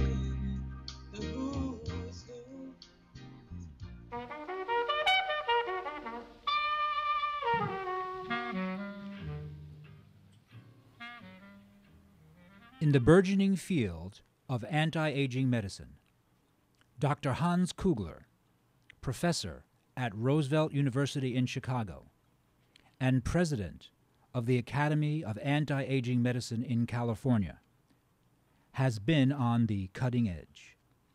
The author of Lifelong Health, Learn How to Control Your Genes to Stay Young with Age, and now the host of Here's to Your Health, Hans Kugler. Well, welcome back to Here's to Your Health. And we have a really interesting show going on today. At first, I have Mr. Ron Kato, executive of the Moa Health Wellness Center. We already had a little introduction to it because this is really fascinating, right? And then we have Mr. Cris Bennett, actually from the Good Stuff Restaurants. And what do all those people have in common? One major thing. They're all interested and devoted to bringing the message of good health, optimum health, best possible health, least rate of aging to you. Visualize this.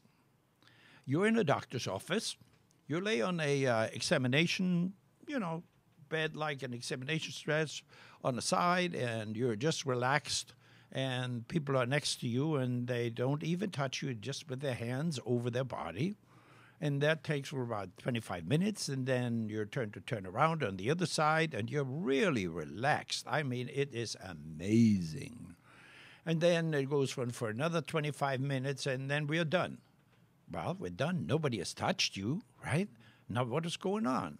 But you wake up, and you are just like in a state of homeostasis, equilibrium, like somebody brought you back to your best possible state of health.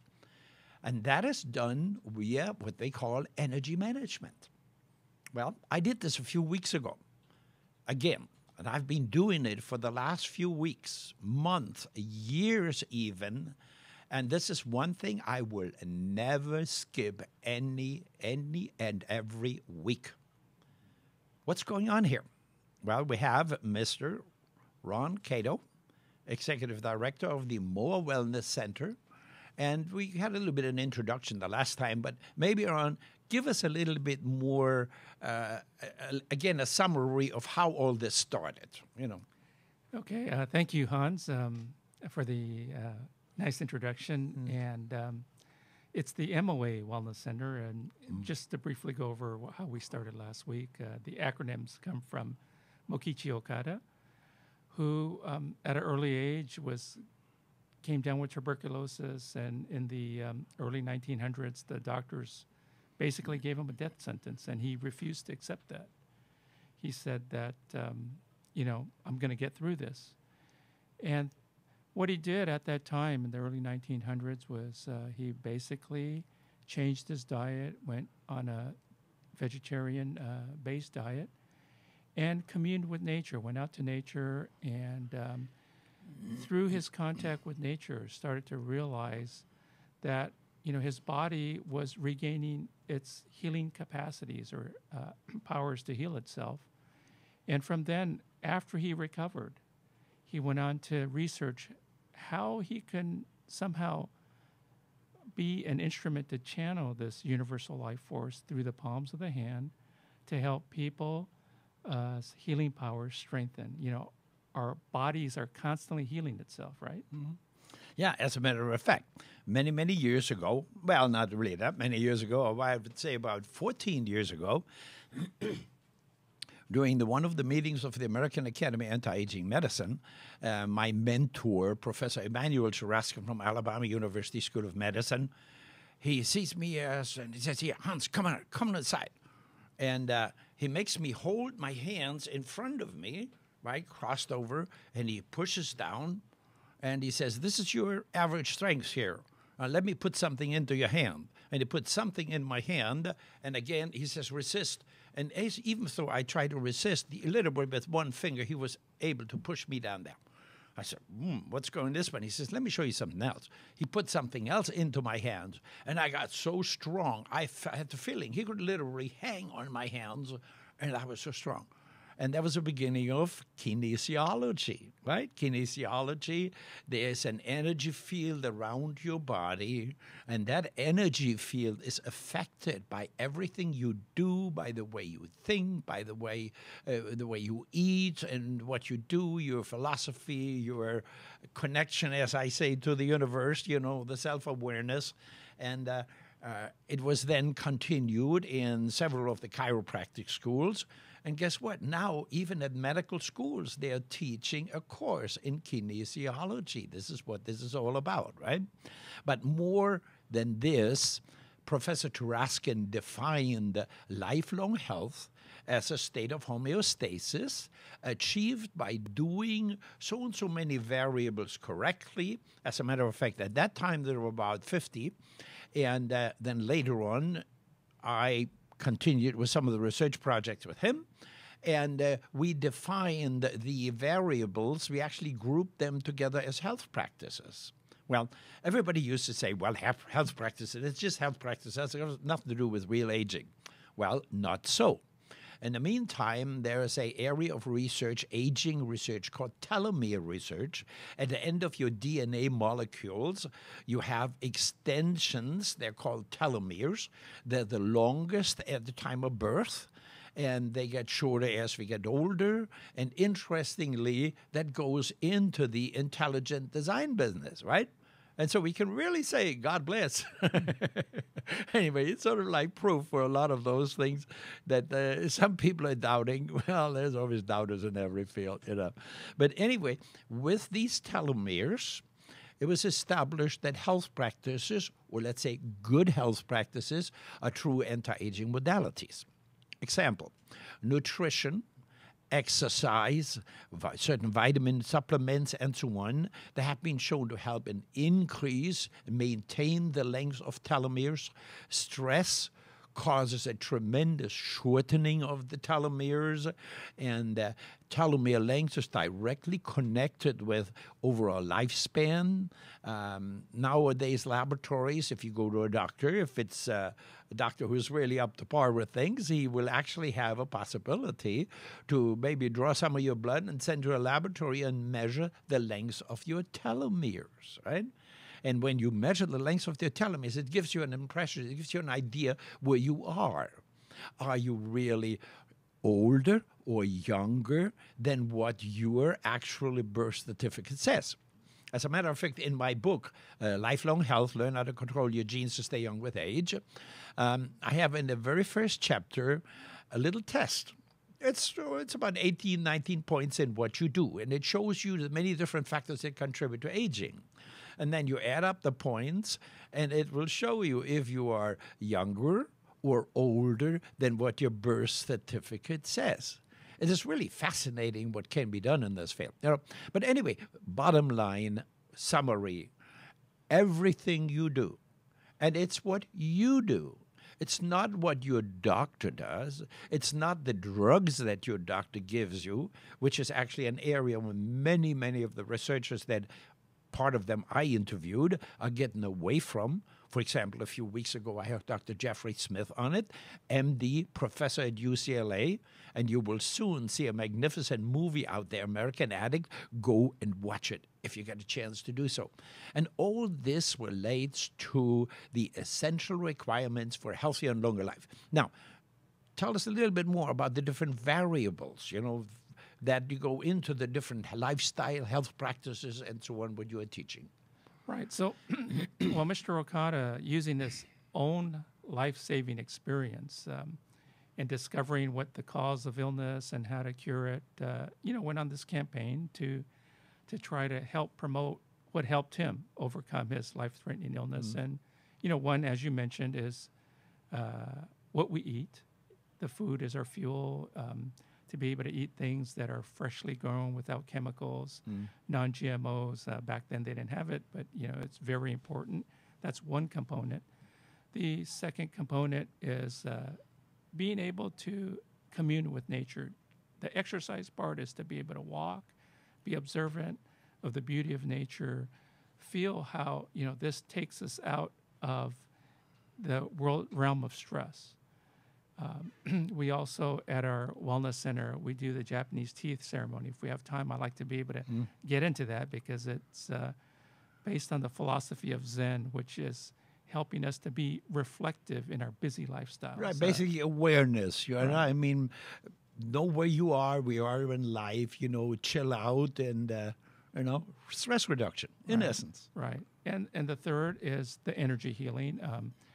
It's a non-touch, as you mentioned, where through the palm of the hand, a universal life force is channeled. Our body is constantly healing itself. I guess as you're trying to say, maintain its health and wellness to be able to age gracefully, not to age any faster than we have to. But it all depends on how our organs function. If we could get it to function at 100%, especially our filtering organs like our liver, lymphs, and kidneys, naturally, the residual waste that's in our body is going to be eliminated out of the body. But with stress, with bad foods, with not taking care of ourselves, these residual wastes are retained in the body. Our energy healing is concentrated a lot on the kidneys because in the Okada Purifying Therapy, he sees kidneys as principal organs that remove the residual waste in the blood and put it out as urine. Now, if the kidneys aren't functioning at 100%, that means the residual waste is retained and it's recirculating in the body, accumulating in other parts of the body. And so that, too, has to be removed somehow. And he says, God's blessing is to give people the cold, the common cold. If we sense that coming on, if we hydrate ourselves and rest, then the body will expel that residual waste that isn't eliminated with urine that's building up in our body. But if we take medication to stop it, he's saying that it's going to build up over time. And he says, think of a cold as house cleaning, right? If you go and clean your house at least twice a month, then at the end of the year, you're not going to have a major job to do. But if you leave the dust to build up for 1 year, imagine how much time you're going to have to spend to clean your house. And, the cold is a function, he says, where the toxins are eliminated and just let it come out. Don't stop it. And, if we are aware of that these colds are a process of purification, making our body healthier, just imagine, how much less stress we'll have when we're, having a cold. We know that we have to rest our body. We know that we have to take care of ourselves. We know we have to hydrate better and get over it a lot faster instead of, we could be over it in one night's sleep instead of letting it drag on for 3 or 5 days, agonizing. That's right. If your body has the potential, the power to do so, right? As a matter of fact, many of those things, the philosophers and all this field basically agree on the same thing. As a matter of fact, many years ago, when the Narconon people started doing the air purification, get away from drugs, right? And there was a general belief that, all we have to do is get to your head, just to say no and so on. Well, they said, no, that's not the way to do that, because drugs and drug metabolites stay in your body. They stay in adipose tissue. They induce the urge to do drugs again. And we actually have to find a way to remove them. And what they did was they developed a program that's called the sauna-based detox method. Now, niacin is a B vitamin. Even in small amounts, it makes your skin prickle, and some people have really panicked and run to the emergency room for that. But there's also another form of niacin. It's called non-flushing niacin, right? And if you take non-flushing niacin about an hour and a half before you get into the sauna, that niacin will turn over lipids in your body where these toxins are in, drugs and drug metabolites, right? They will put it into the blood. And as you sweat, your kidneys are actually not the only ones. As a matter of fact, your skin is basically called your second kidneys, right? And it goes by skin and you sweat it out. Well, big discussion back and forth, but the bottom line was there's two comparative studies were totally fascinating and in support of what they were doing.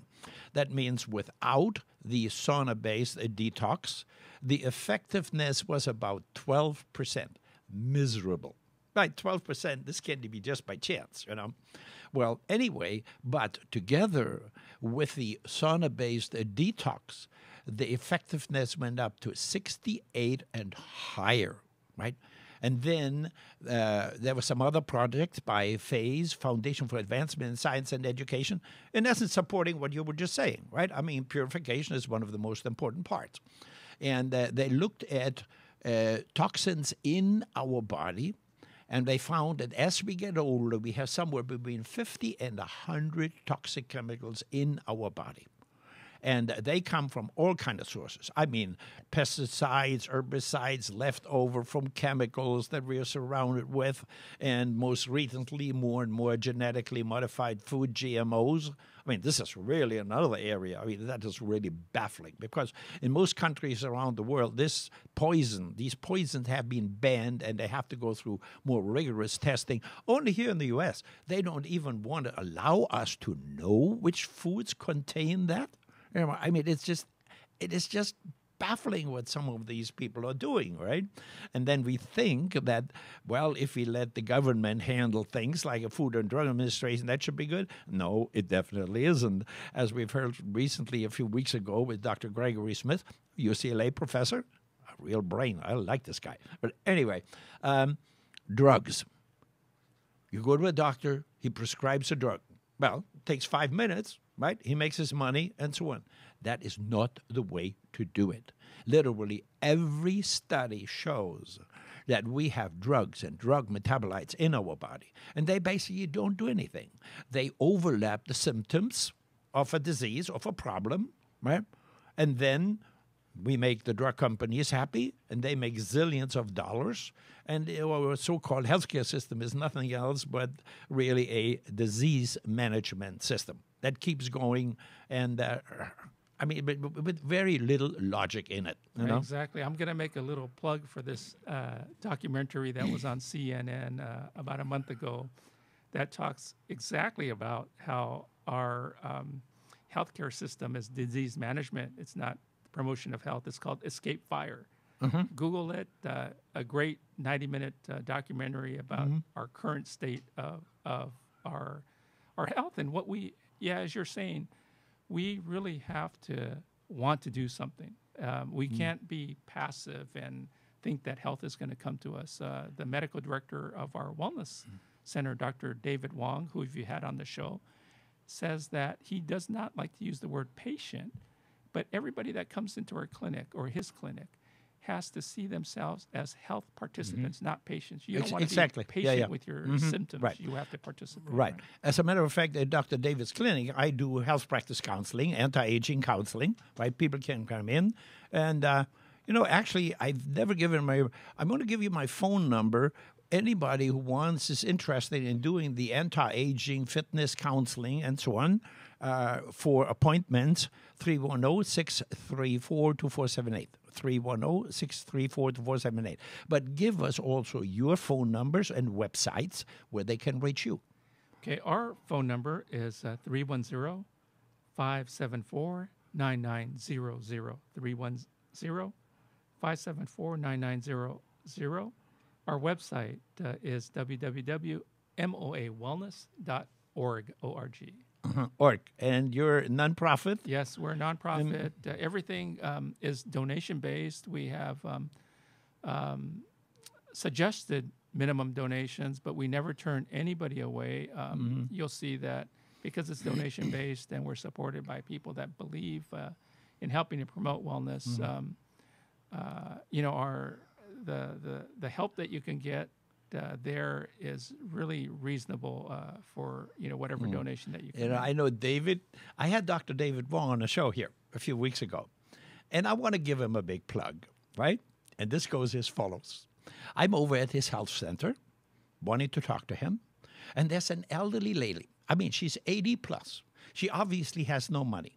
You see on her clothes that she wears that are 150 years old or whatever, but whenever she comes in, they're washed and pressed and so on, and she wants to make sure that she's doing the right thing. She's asking Dr. Wong question, and David lets other patients wait and devotes time with her, and then at the end, she says, well, Dr. Wong, what do I owe you? And David looks at me, he says, well, today that's $1.75, right? And as she looks through her little purse to find some change, David says, you know what, forget it for now. We'll send a bill to the government. And if they don't pay it, we'll come back to you. And everybody is grinning there. Yeah, that's a good human being, Right. Yeah. And there I can truly say God bless. Right.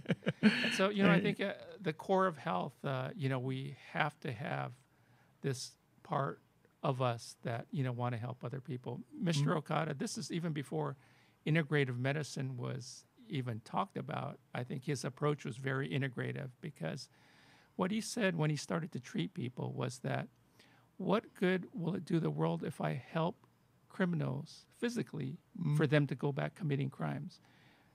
As a health practitioner, what I want to do is help the people to get physically well so that they can discover a purpose to be able to help other people. And this is true health. He says that, without really looking at the spiritual, mental, physical aspects as a whole, it's not the true health method. And, today we see examples of, gang members that could shoot each other up and, one will go into ICU and the state will pay the medical expenses. And when he comes out, instead of regretting what he did and want to help other people because he was saved, he'll want to go out and get even and put somebody else in the hospital. And, we can see this spiraling out of control. And, the key is, we, as human beings, if we want to be healthy, I think we have to discover and wanting to help other people as well.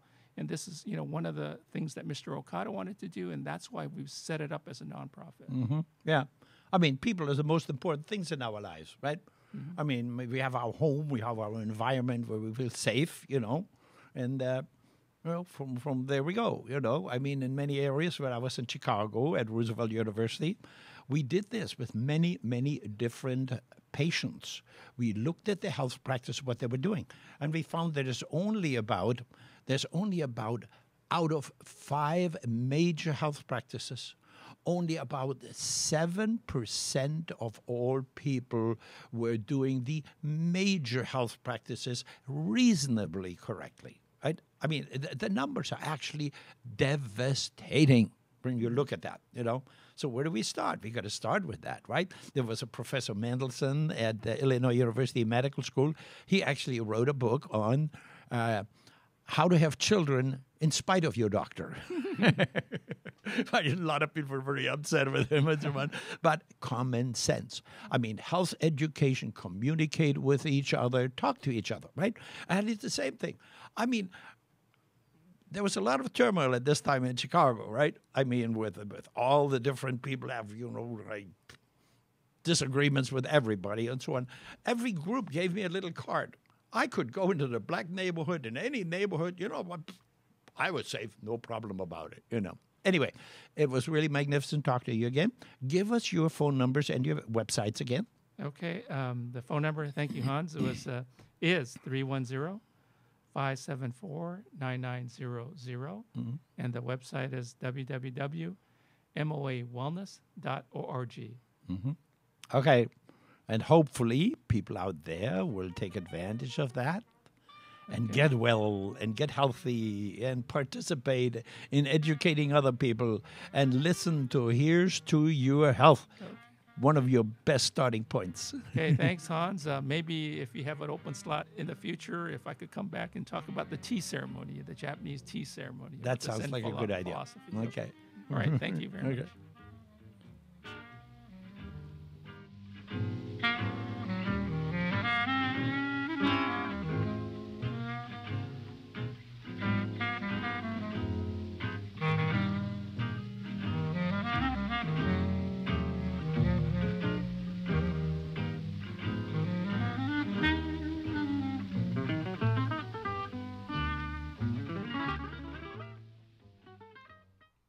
Hi, this is Berness Heron inviting you to join me every Tuesday at 3 p.m. Pacific Standard Time for our all-new show, The Mortgage Show.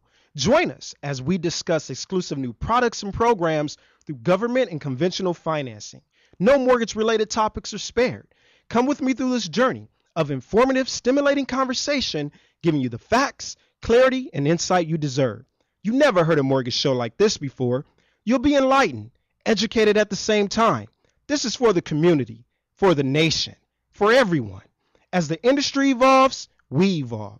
So don't forget to tune into The Mortgage Show, 3 p.m. Pacific Standard Time, exclusively on latalklive.com.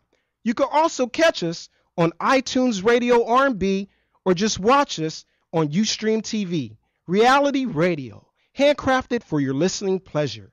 This is LA Talk Live, and we're more than just talk. Hi, this is Dr. Levi, your fitness doctor, making a personal house call, inviting you to join me Wednesday at 10 a.m. Pacific for my all-new show, The Dr. Levi Show. Join us as we discuss fitness, health, and well-being, including emotional and spiritual health.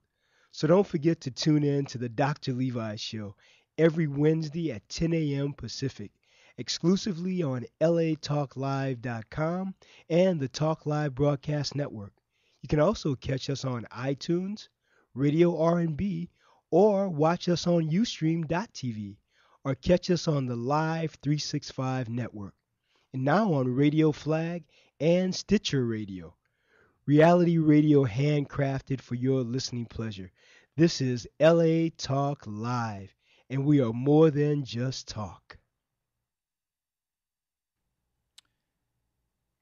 In the burgeoning field of anti-aging medicine, Dr. Hans Kugler, professor at Roosevelt University in Chicago and president of the Academy of Anti-Aging Medicine in California, has been on the cutting edge. The author of Lifelong Health, Learn How to Control Your Genes to Stay Young with Age, and now the host of Here's to Your Health, Hans Kugler. Well, welcome back to Here's to Your Health. And thank you for the nice introduction. But it wasn't always like that. Several years ago, I was turning with my car into my health club to go for a little exercise. And a young kid had bought an oversized truck 2 hours before, ran a red light, and an impact you wouldn't believe it. I mean, I was in the Air Force. I was in 2 airplane crashes. I wasn't flying the airplane. Want to make sure about that. But anyway, and the cops had to come and cut me out of this thing and service stay there. And the paramedics, broken neck, broken spine. And they finally brought me to the hospital, Torrance Memorial, and they put on that board there where they tie you up. And it turned out to be okay. And they let me go home. But over the next year and a half, I went downhill. I mean, walking 30 yards, and and so on and so on. And what had happened, the impact had ruptured part in my heart, and orthodox medicine, after 3 years of drugs, ablations, cardioversions, etc., was able to do absolutely nothing. I mean, I had a magnificent, one of the most aggressive professors at USC, Professor Kunlavi Nadmani, magnificent person. I mean, he's actually the one who designed the a program where you go into the leg vein, up into the heart, and knock out certain malfunctions and so on. I mean, the most aggressive things, but nothing worked. Basic idea was for drugs and a pacemaker and a defibrillator for the rest of your life installed in your chest. And I said, no way. I went to all my alternative friends all around the world, Tübingen University in Germany, Dr. Ron Klotz from A4M, the worldhealth.net, et cetera, et cetera. Think outside the box. What is outside the box? Well, inside the box is drugs. They don't work. So think different. And we thought different. We developed our own recovery program. And within months, I was totally back to normal, what everybody said could never be done. We presented it at the American Academy Anti-Aging Medicine meeting, et cetera, et cetera. Now, what does that have to do with my guest that I have here today? Mr. Cris Bennett.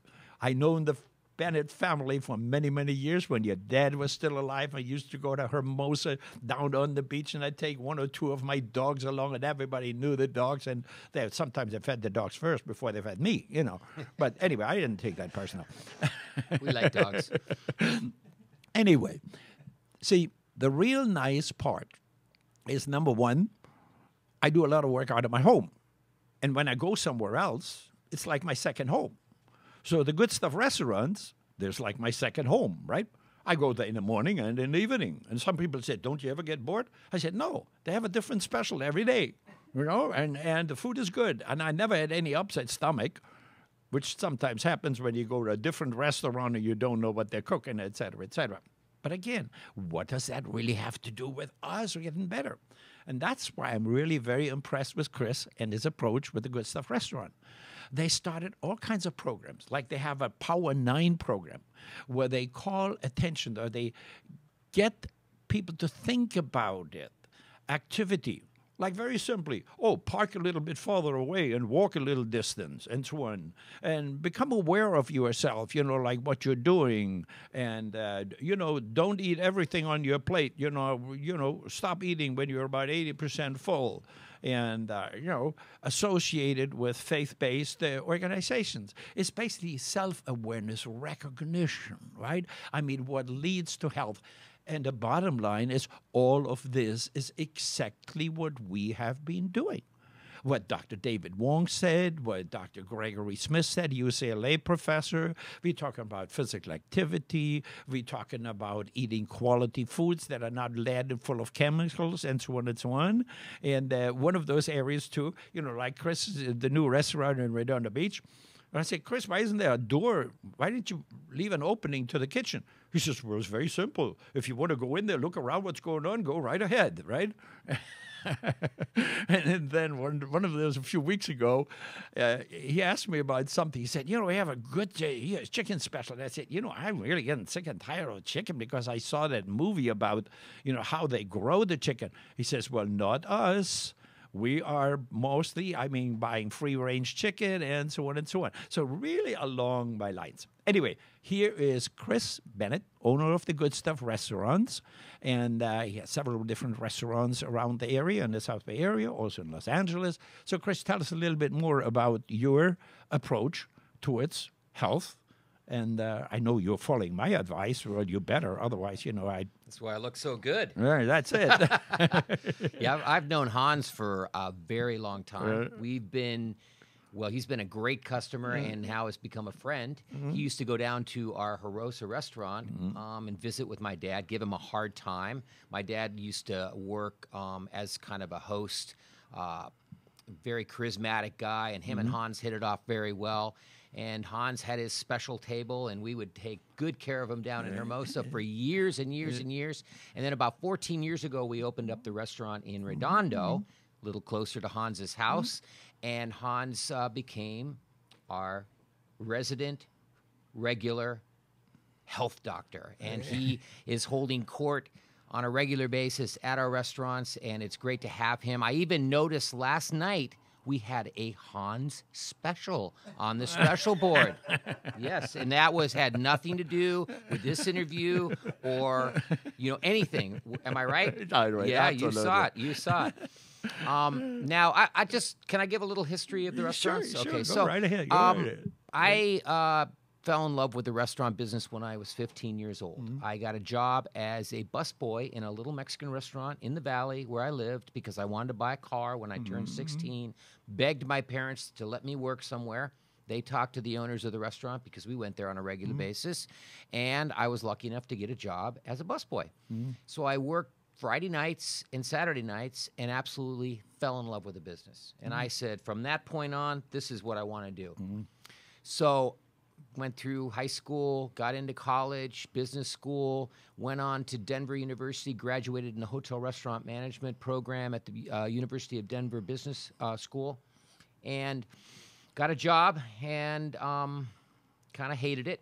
It was brutal. I was like a slave, 6 days a week, 12-hour days, and it was just underpaid and just yelled at by the owner all the time, and thought, oh, man. Then luckily, I found my first restaurant in West LA on Olympic and Barrington, and back in '79, we even had the dream of serving food that was healthier yet still appealed to a larger cross section of our customers and our customers that could be customers, and we started serving turkey burgers and salads, and we did this on whole wheat buns, and we did it all in a fast food. So it was revolutionary in '79 to be serving healthy food that was quick and relatively inexpensive. And we just sort of took it from there. We served zucchini parmesan. We went into veggie burgers a couple years later. We still had beef burgers, but they were Angus beef burgers. And we've just always tried to stay approachable for everybody, but a way to eat better. And now I have 4 locations. I have a location in, like I said, in Hermosa Beach on the Strand, right 1 block north of the pier. I'm in downtown El Segundo, just off of Main Street and Grand. And, of course, in Redondo Beach, in the Riviera Village on PCH, right near Avenue I. And Hans mentioned the power of 9. And I'd like to. I was about to ask you. Can I talk about that just for a minute? Especially. So we got involved with a group called Blue Zones, and it is a pilot program that is kicking off in LA through Redondo, Hermosa, and Manhattan Beach, and it is basically saying, okay, it's the brainchild of a man by the name of Mr. Butner, and he was a photojournalist with the National Geographic, and he would go around, doing articles and photos all around the world. And he started to find pockets of areas around the world where 100-year-old people were living healthy, vibrant, engaged lives. And he started to figure out, well, what does this town in Japan have in relation with this town in California or and in Russia, Germany, in Russia, and in Greece, and so on. How do these 100-year-old people live these vibrant lives and stay involved in the community? And what do they have in common? So he came up with this power of 9. And like you referred to, it's eating a more healthy, plant-based diet, eating when you're 80% full, being involved in a church, a synagogue, whatever it be, just a faith-based involvement. Being a glass of wine at 5 is good. It's good for you. Knowing how to de-stress. There's 9 points that are very intricate to this, and so this pilot program came up, and they started in the beach cities, and they're picking up some steam now. And the way we got involved is I heard about it through the city of Redondo, and we realized that, this is a perfect fit for good stuff. This is perfect for good stuff. And we really bought into it. Our employees bought into it. And basically the whole thing is live longer, better. So we're going to live longer. It's just what kind of life are we going to have? Are we going to be dependent on the government and in nursing homes and be a burden to our relatives? Or can we make a change now to be more vibrant lives and be like self-sufficient and healthier, not drugged up, not just I know exactly what you You know what I'm talking about, right? We talk about it all the time. Take charge of your own life. Take charge of your own life. Right. And then, in a way, get the government out of your lives. Right. I mean, look at exactly. our healthcare system today. I mean, every expert that I had on the show, and this is going into an area where even the most conservative people will agree that we do have to change our disease care management system back to true health care. Right. And it's really amazing how sometimes government agents really mess it up. I mean, we all heard about the raids by the Food and Drug Administration on a raw milk, on a health food store that sold raw milk. Well, in the meantime, there are several publications that show that actually kids are healthier if they would eat and drink raw milk, right? Yeah. I mean, I grew up on this stuff. I mean, I think I developed pretty good, you know. They're not making raids on all this processed food that people are eating. And exactly. These dollar hamburgers at restaurants. I mean, can you imagine what's in that? And so, you know, this Blue Zones group is not only about older people, trying to change older people. It's starting with the schools, of walking your child to school, getting your kids out of doors, because you know, we have a overweight society that is just going to 70% of the people are overweight. Yes, and we're in California. We're pretty good, but can you imagine across the country? This is going to be a long-term medical problem. Everybody's getting diabetes and obesity, and it starts with the youth and what their diets are about and their exercise. So it's not just about elderly people. It's about doing things now to make sure your life is more vibrant. And the way we got involved, we were the first restaurant to be a certified restaurant. Right. And when it comes to actually health statistics, right? Yeah. And we know the most important part is exercise, physical activity. What they do in schools, when they run a little bit short of money, they cut off the exercise, the physical activity programs. It is the worst thing there is. Yeah. As we get older, what is the strongest factor in preventing cognitive losses? It's exercise. Correct. Actually, a weightlifting exercise that everybody can do. Dresden University in Germany published a paper basically saying that you can rebuild and stay in good shape and rebuild muscle after the age of 80 if you do it correctly. And a friend of mine is an Olympic trainer who was involved in literally every major team. I mean, football, basketball, you name it. They're always using his program. And it is much less boring. In half the time, you get twice the results. It was reviewed by a Texas University exercise guru as we are seeing results beyond belief in terms of body shaping, weight loss, and so on and so on. And about a year ago, I was at a medical meeting. They measured my body fat at 10.7%. I was just totally blown away because I always worried about, maybe a little bit too much fat and this and this and this, right? And here it's 10.7%. I mean, everybody, we knew each other. Wherever I went at this meeting, it was almost embarrassing. Everybody came and says, Hans, here, eat. Just bring me some food, you know. Yeah. Anyway. So with this program, what the restaurants are engaged in doing is trying to make it easier for the public to eat healthier at restaurants. So in other words, you don't go in and you're just offered, burger, fries, It's fine. Offer the burger, but what other choices do you have that are healthy? So, steamed vegetables, a veggie chili, soup, a nice green salad. And what we try to do is offer the French fries. We don't even offer the French fries. If they order them, that's fine. And we also cleaned up our kids' menu. We got rid of the soda, even though kids want it, but we still have healthier options for the kids that they like a corn dog. It's a chicken corn dog. We use chicken tenders. They are deep fried, but kids like deep fried foods, right? But they are organic. There's a free range chicken that we use. So it's, in a sense, we're trying to make sure the kids are still going to be attracted to the menu, yet we're going to give them a little bit of the healthier side. Right. As a matter of fact, today a big report on a research project.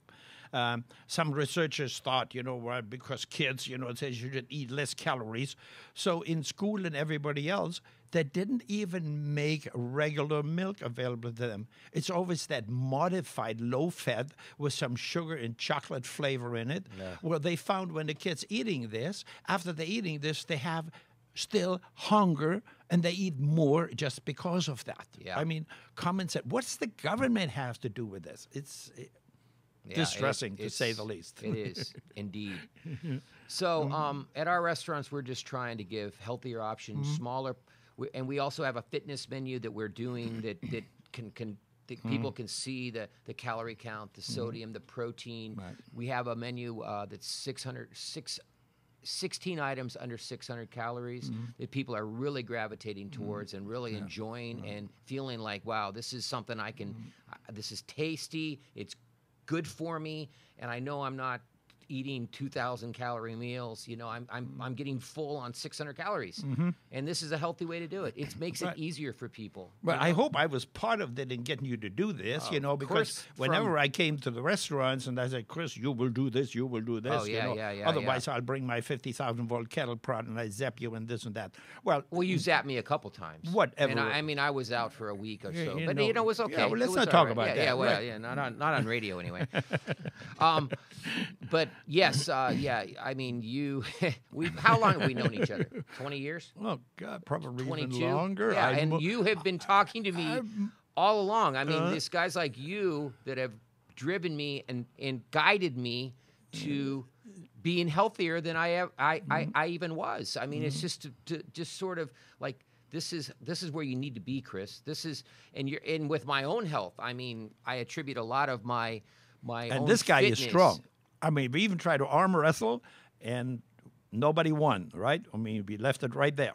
And you know, you also I don't know if I told you this, but you are even influencing my employees. And I'm not talking about the girls that work for me. I'm talking about the guys. You have good-looking girls working for you. Well, you know, they're cute girls. Yeah, you know? They're beach girls. Yeah, I mean, the guys you know, I'm not really interested in. Yeah, but they are watching they're following your footsteps. They are competing to eat healthier, quit drinking so much beer. You know, I mean, really honest. I mean, I don't know if you've noticed some of them have lost some weight and they're looking healthier and fit. Yeah. And so, well, whenever I find them interesting, or I make a few copies, I give it to everybody. Yeah, right? yeah. And it's catching on. It's catching on. Starting point. Between you and Vitality City and our menu and they're just starting to, through osmosis, pick it up and decide that, hey, I want to be healthier too. Right. Give us a little bit more the locations where your restaurants are. Well, my first restaurant that I opened in '79 is Good Stuff Burgers, and we are still on Olympic Boulevard on just east of Bundy in the West Side Pavilion. It's a little quick service restaurant, very busy. We serve buffalo burgers, Angus beef burgers, veggie burgers, and turkey burgers is kind of our forte, but we have wraps are big there, salads, serve salmon, barramundi. And the nice part is, when I go there like last night, I have a Greek salad, and I ask him to put it in a wrap, right? And I can, whatever size I want. I want the lunch type. It's a little bit small. I don't really eat that much. I put it in a wrap, and nobody charges you extra for that. That's a very important part, right? You go to another restaurant sometimes, you want this, it's an extra $1.50. You want this, an extra, and by the way, you wind up with a bill there, you know. Well, I'm glad you brought that up because that's another thing with this Vitality City is that it, you know, if you want to eat at a restaurant and you want to do it a little differently, they ding you. And that's why it's nice to be able to come in, you know, to the Blue Zone restaurants and be able to order a healthier meal with a little variety without getting killed with the extras and the upcharges, you know, that you would get at normal restaurants that we've all experienced, I know. Well, anyway, my other location, I was open in 1980, is in Hermosa Beach on the Strand. It has been there. It's a staple in the community down in Hermosa Beach. It's right on the sand, right on the ocean, 1 block north of the pier. It's kind of a unique place. You don't find many places that step right onto the sand, but luckily we've been there for 33 years and doing very good. Serving the Blue Zone restaurant menu and open for breakfast and lunch. My other restaurant that's about 15 years old is Redondo Beach in the Riviera. Your favorite. My home. Your home. Your home away from home. My second home. Your home away from home. You wear your good stuff shirt in. Everybody knows you. It's Right. like a cheers. But Here comes Hans. Besides Torrance Airport, where I fly out of and where I have my laboratory. It's right in the middle. Right. I mean, it's right there. And very close to that is also Dr. David Swong's office, Dr. where I Wong. do health practice, anti-aging counseling. And again, I wanted to give my phone number. Anybody's interested in doing the anti-aging fitness counseling and on, just for appointments, 310-634-2478. That's my phone number, right? For any possible appointments and so on, right? And then, so we're in Redondo, breakfast, lunch, and dinner. And then in downtown El Segundo, we have a very unique location there. We built, it's like a lifeguard tower, and you can't miss it, on the corner of Grand and Richmond in downtown, just 1 block west of Maine. Breakfast, lunch, and dinner. Okay, here's something else. I know Cris doesn't tout his own horn, right? I mean, really, because you are also, what I find very impressive, you are giving back to the community, to the environment. I mean, there are so many different things where you're involved with. You know? Thank you very much. Yes, we stay involved. You know, I've had this long. When I first got in business, I decided, I'm going to be in these communities, and I want to be here a long time. I want to be able to be a fabric of the community, interwoven in the community. And I just think that it's our duty as business people to give back to the churches, to the baseball, the soccer leagues, the fundraisers, whatever charities. We get involved in just about as everything we can possibly get involved in, and it's our duty as a member of the community and a business in the community that people realize, and they they visit our places, and we give back to the community, and it's a nice circle that we have going. It's a nice. It's very similar in the aggressive alternative anti-aging field. Yes, I mean, doctors want to have their patients coming in and so on, but you know what? Sometimes this is a really strange thing when patient comes in to see a doctor. Oh, doctor, I saw this prescription drug on television. I'd like you to give it to me. And if the doctor doesn't give it to them, he really has to educate them at first why he doesn't want them to take this drug. Do you know we are actually most likely the only country where you can turn on the television and you see advertising for drugs. Ask your doctor. Oh, and by the way, side effects are your thing will fall off, and you have and you have cancer. But don't worry about it. And maybe your brain is going to mush away, and this and this and this. But ask your doctor if this doodle isn't good for you, right? No, it's just funny. I'll tell you. It is. It's not funny. It's actually pretty sad. It really is sad. But the nicest thing is, I mean, when we had Dr. Gregory Smith on, I mean, UCLA professor, right? I mean, in Chicago, Illinois University, I mean, we recognize that this is the wrong approach, but the powers are so financially strong. They are buying medical schools, and I mean, you really sometimes feel you have no choice but to go with them, But the real educators, and then, that's a nice part here, the American Academy Anti-Aging Medicine. Several years ago, I had a choice to actually promote my organization more. Many business interests came along, and I said, no, they're already growing. They're growing very big. Let's put our support behind them. And it really worked. They now have 30,000 plus members. The biggest meetings are held all over the world. I mean, I talk to them anywhere. I mean, in Japan. I recently talked in Mexico City at for a meeting in Bangkok. I was in Germany, and so on and so on. And the more important part with all of this is that laypersons can attend, right? I mean, you can't really participate in the discussions, right? Because this is mostly between doctors, and the science level is a little bit higher, But you can listen. But it is held so that everybody can understand it. And they publish a book called Anti-Aging Medical Therapeutics.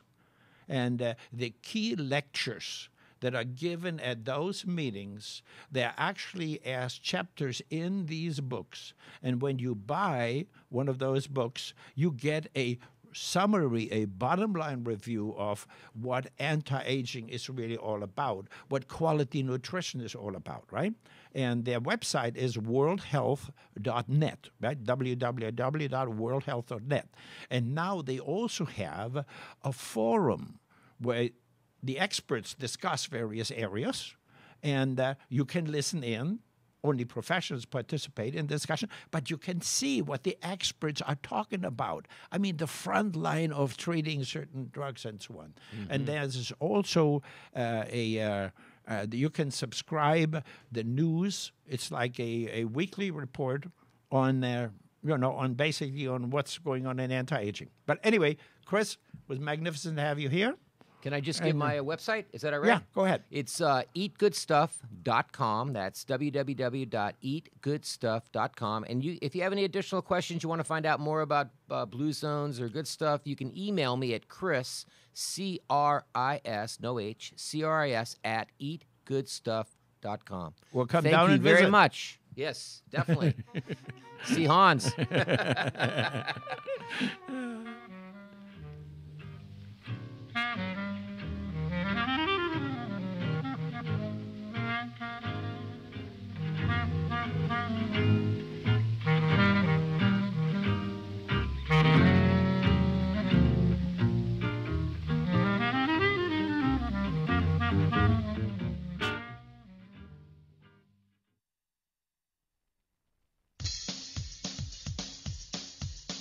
Hi, this is Susie Pruden.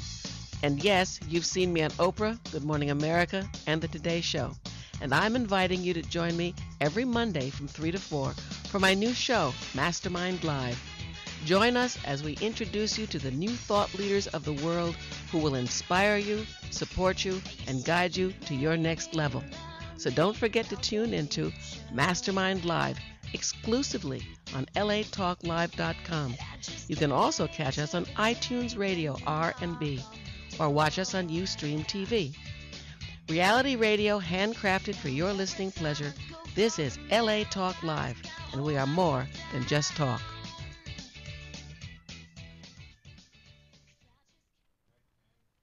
Hi, this is Dr. Levi, your fitness doctor, making a personal house call, inviting you to join me Wednesday at 10 a.m. Pacific for my all-new show, The Dr. Levi Show.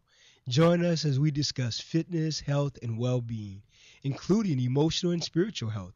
So don't forget to tune in to The Dr. Levi Show every Wednesday at 10 a.m. Pacific, exclusively on latalklive.com and the Talk Live Broadcast Network. You can also catch us on iTunes, Radio R&B, or watch us on Ustream.tv, or catch us on the Live 365 network, and now on Radio Flag and Stitcher Radio. Reality radio handcrafted for your listening pleasure. This is LA Talk Live, and we are more than just talk. Young Connection, your one-stop connection for all your graphic design and commercial printing needs. Young Connection is a full-service printing and media design company dedicated to providing the highest level of customer service and satisfaction. Young Connection provides swift response and rapid turnaround services for banners, brochures, business cards, letterheads, church bulletins, funeral programs, flyers, logo design, posters, and much, much more, all at an affordable price. Young Connection, the official printing company of LA Talk Live. Give them a call at 310-491-3336. That's 310-491-3336, or visit their website at www.youngconnection.com. That's www.youngconnection.com. Young Connection Printing and Media Services, proud sponsors of LA Talk Live, where it's more than just talk.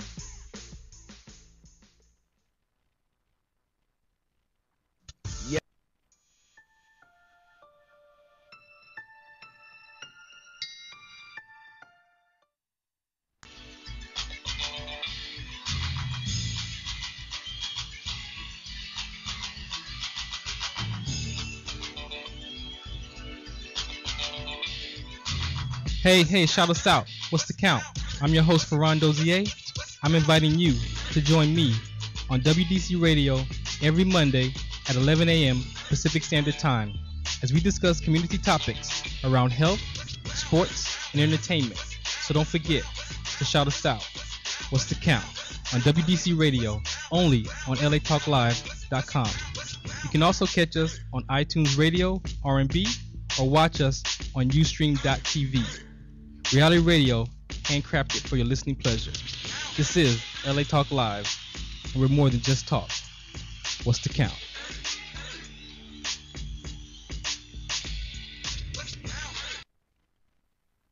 Joshua Lane, member of the board of directors of Dr. Ann Wigmore's Hippocrates Health Institute, Josh Lane was part of the Dr. Ann Wigmore team that brought wheatgrass, sprouts, and raw foods to a worldwide audience. And now the host of Here's to Your Health on LA Talk Live, Joshua Lane.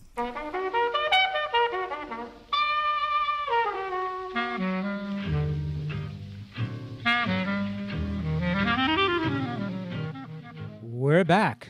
Thank you for tuning in to this edition of Here's to Your Health on the LA Talk Live television network. I'm your host, Joshua Lane, and my guest is one of my series regulars here on the Here's to Your Health show, my friend Steve Downs, who is the educator for Superior Source microlingual products. They really lead in the field of, I'll use the word sublingual, they call them microlingual products. Steve, it's a pleasure having you back on Here's to Your Health. Thanks very much, Josh. Pleasure to be back again. Thank you. Always happy to have you here. And you've been a part of the wellness scene in Southern California for... just a couple of years. 40 years possibly. It's been a very long time.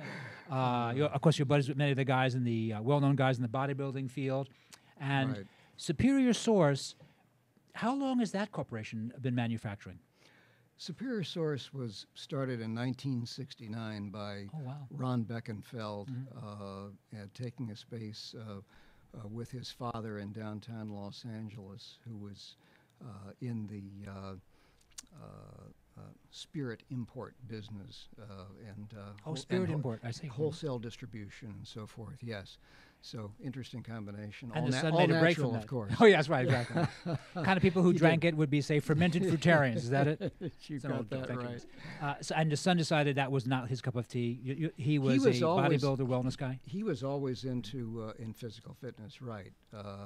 He started. He was selling out of the back of his car to Joe Gold when Joe Gold first started Gold's Gym and so forth. And he was training when he was in high school. It was really interesting. We ran across each other, but I was in the Valley and trained at Vince Gironda's, the Iron Guru we spoke of before, and so forth in the Valley, who had probably the who's who of Hollywood in his facility there. Clint Walker and Clint Eastwood. Eastwood was doing the Rawhide series, and Michael Landon, Robert Blake, you name it. It was really quite a quite a stars place. from that era for sure. Exactly. Young, strong stars. And when I was there, Ron was at Gold's, and he was doing kind of the same thing there. And I remember I was kind of working into vitamins when I got out of college, and in fact, when I was also managing for Vince at the gym there, and heard of this guy that would be making competitive offers with against products that would be sold in from a friend of mine into the gym and so forth, and this guy Beckenfeld would come along and he'd undercut him every time, so he was a very, very competitive guy, and that's never left, and it's probably really been one reason for his incredible success. He's done an incredible job. But as I say, starting from the back of his car and then building up from there, not only of course, he was just distributing then, started his own production facility. So we're unique in the business because we are not only a basic manufacturer that's GMP compliant, that is good manufacturing practices, but we also have a pharmaceutical license, which is really over and above that, and I think has really helped us out quite a bit in that we've been through all the paperwork, all the volumes of paperwork and so forth, needed to do things correctly the first time. So it's unfortunate that some people who have just gotten GMP are being, written up with little, problems that they've had that we've been able to overcome. We have our own quality control facility too, which is really great. So in other words, Superior Source manufactures their own supplements in their own laboratory. Exactly. Right. Exactly. So they're not like private label like Bob's Vitamins. Superior Source manufactures their own products. We are. Everything is manufactured right. Tablets, capsules, and the little micro tabs, which we refer to as microlingual, because sublingual, the term itself is, well, it's a medical administration, and our attorneys told us long ago, don't get into that, and so we came up. In fact, it was a marketing person we work with, Carol Kriegel, who was going through our literature and seeing that we were describing the tabs as micro tabs, and since they were instant release under the tongue, she took micro and lingual and put it together. We trademarked it, and it's amazing that people were referring to that form of administration now as microlingual, and right? And it's only on our Right. labels, Right. which is phenomenal. So I just got back from a trip to Colorado and visited with Don Summerfield, who is the vice president of integrative medicine with Pharmaca. They're a chain of about 27 stores. There are a couple in Los Angeles here that integrate pharmacies with natural products and so forth. And he's just shaking his head when he saw microlingual. He says that absolutely was a stroke of genius. Yeah. Well, the idea of being able to put the idea across effectively is actually very important in any subject. Now, you do the microlingual for what purpose? Do you think it just gives me much better absorption?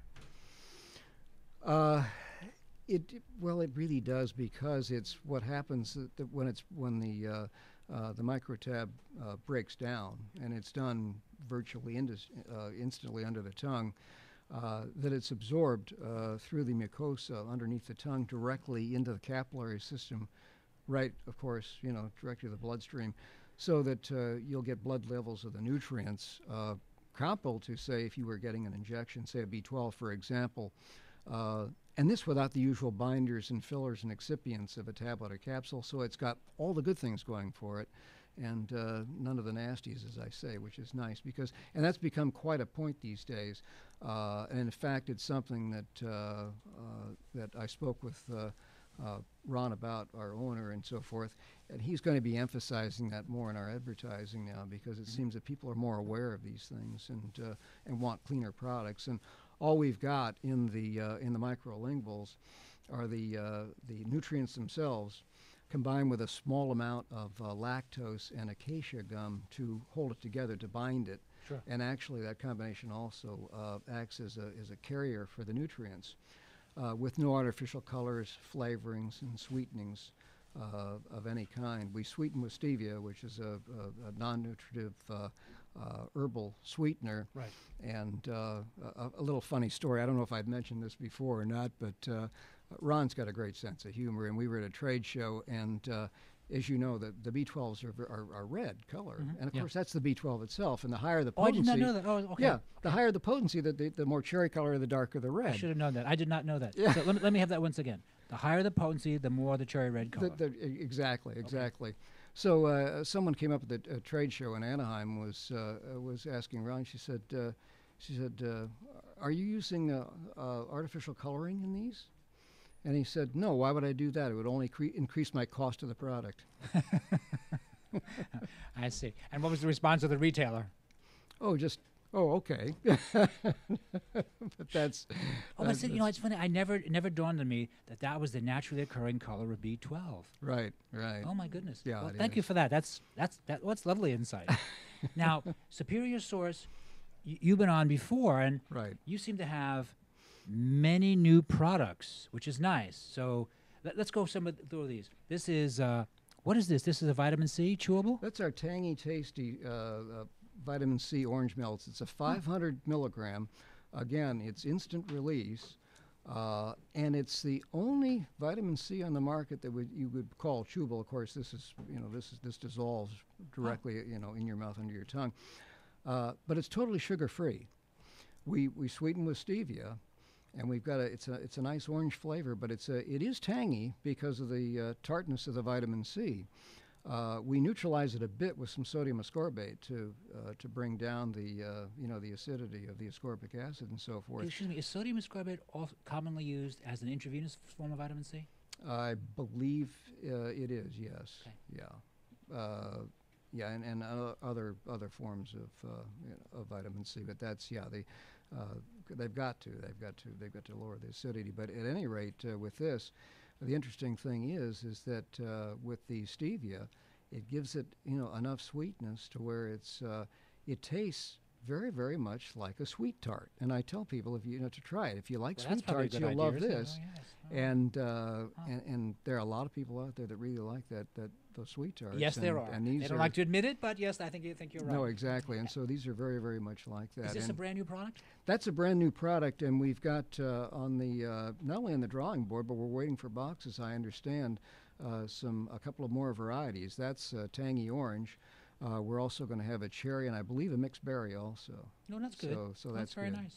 That's very nice. New and ideas. again, sugar free. So that's the only one that is. Now here's one called Joint Helper, and this I guess is also pretty new. Exactly. Yeah, and this is also sublingual. This is microlingual. Microlingual, yeah, in 3 tablets of that, and of course you'll notice the boxes are bigger because the tablets are getting a little bit bigger. We started experimenting with a larger die to produce bigger tablets, so that we could offer a greater variety of products. Oh, good.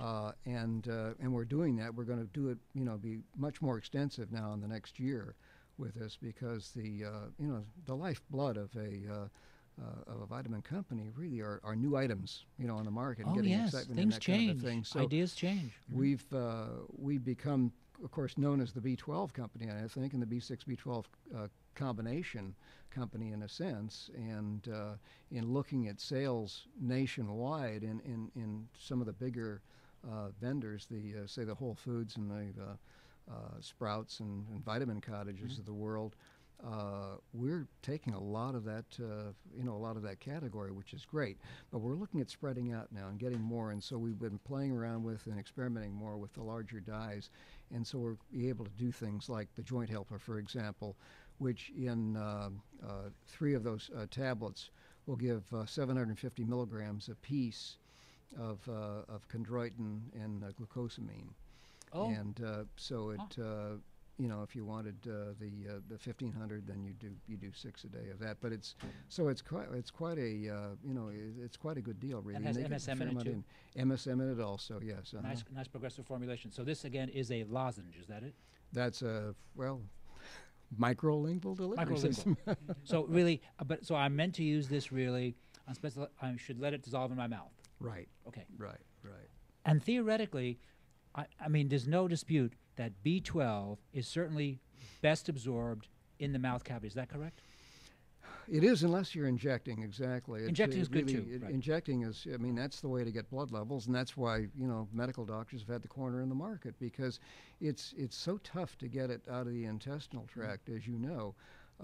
It's a huge molecule. We've discussed this before. It's a 4-ring structure known as a porphyrin ring structure. What kind of structure? Porphyrin ring. It's identical in structure to both hemoglobin and chlorophyll, with the exception of the central mineral. Oh, really? Cobalt to B12, iron to hemoglobin, and chlorophyll. The chlorophyll molecule, the central mineral, is magnesium. I see. So, but they're very they're very similar, and I think I've used this comparison before that. It's just about as difficult to absorb vitamin B12 from the intestinal tract as that line in the Bible that it was just about the chances of a rich man getting into heaven were about as good as getting the camel through the eye of the needle, and that's how tough it is to get B12 absorbed. It requires a kind of a shuttle service produced normally in the gastric juice called intrinsic factor, protein factor that helps kind of shuttle it through, but very, very small amounts that way. Whereas under the tongue, in our microlingual form, one can build levels comparable to an injection, really. And this way, the microlingual approach is safer. It's certainly safer. Right. And it's right. a great deal less money, isn't a it? lot less expensive, sure. 90% less money or probably more. And again, the safety factor. So you can inject yourself, but why inject yourself if you can just use a microlingual tablet? It just seems better. Of course, the MDs possibly lose a patient there, a customer. So they're not necessarily thrilled. But for the rest of us who want good health care delivered in a easy manner and an inexpensive manner, the microlingual just seems fantastic. Right. And also, nutrients B6 and folic acid, are they also equally well absorbed orally? They are, and it's interesting that, of course, that combination of B6, B12, and folic acid is used to lower homocysteine levels, a foreign amino acid that in higher levels in the blood is indicative of a tendency toward both heart disease and stroke. So that combination, actually each one of those nutrients will do it by itself, but in essence the whole is greater than the sum of its parts, so that the combination really does a phenomenal job. And it's interesting to note that with the folic acid, there's a good reason to combine it with B12 also, that Dr. Alfred Libby at UCLA has said that it increases the utilization of B12 in the body by a factor of around 135%, I believe. Mixing B6 with the B12? With folic acid with the B12. Folic acid and B12. Well, that's very important. So it's kind of a synergism that's important. There is. Wow. So that's... Now, let us say, a buddy of yours comes to you, a conventional eating buddy, and you give him a microlingual B12. Mm-hmm. What is the potency you recommend, and what can you kind of guarantee this buddy of yours? If they take a microlingual, say 1,000 mics or 5,000 mics of B12, can you kind of say to them in general that in a day or two they'll think, that kicked in, we feel peppier? It's amazing that, of course, I carry samples around with me, little sample packets that we make available to all retail stores when the products go in. The sample packets for everything that we have go out so that stores are able to give it to their customers. With the B12, it's really interesting because I carry them around with me all the time and give them out when I give them stores. Here, have a shot of right. B12.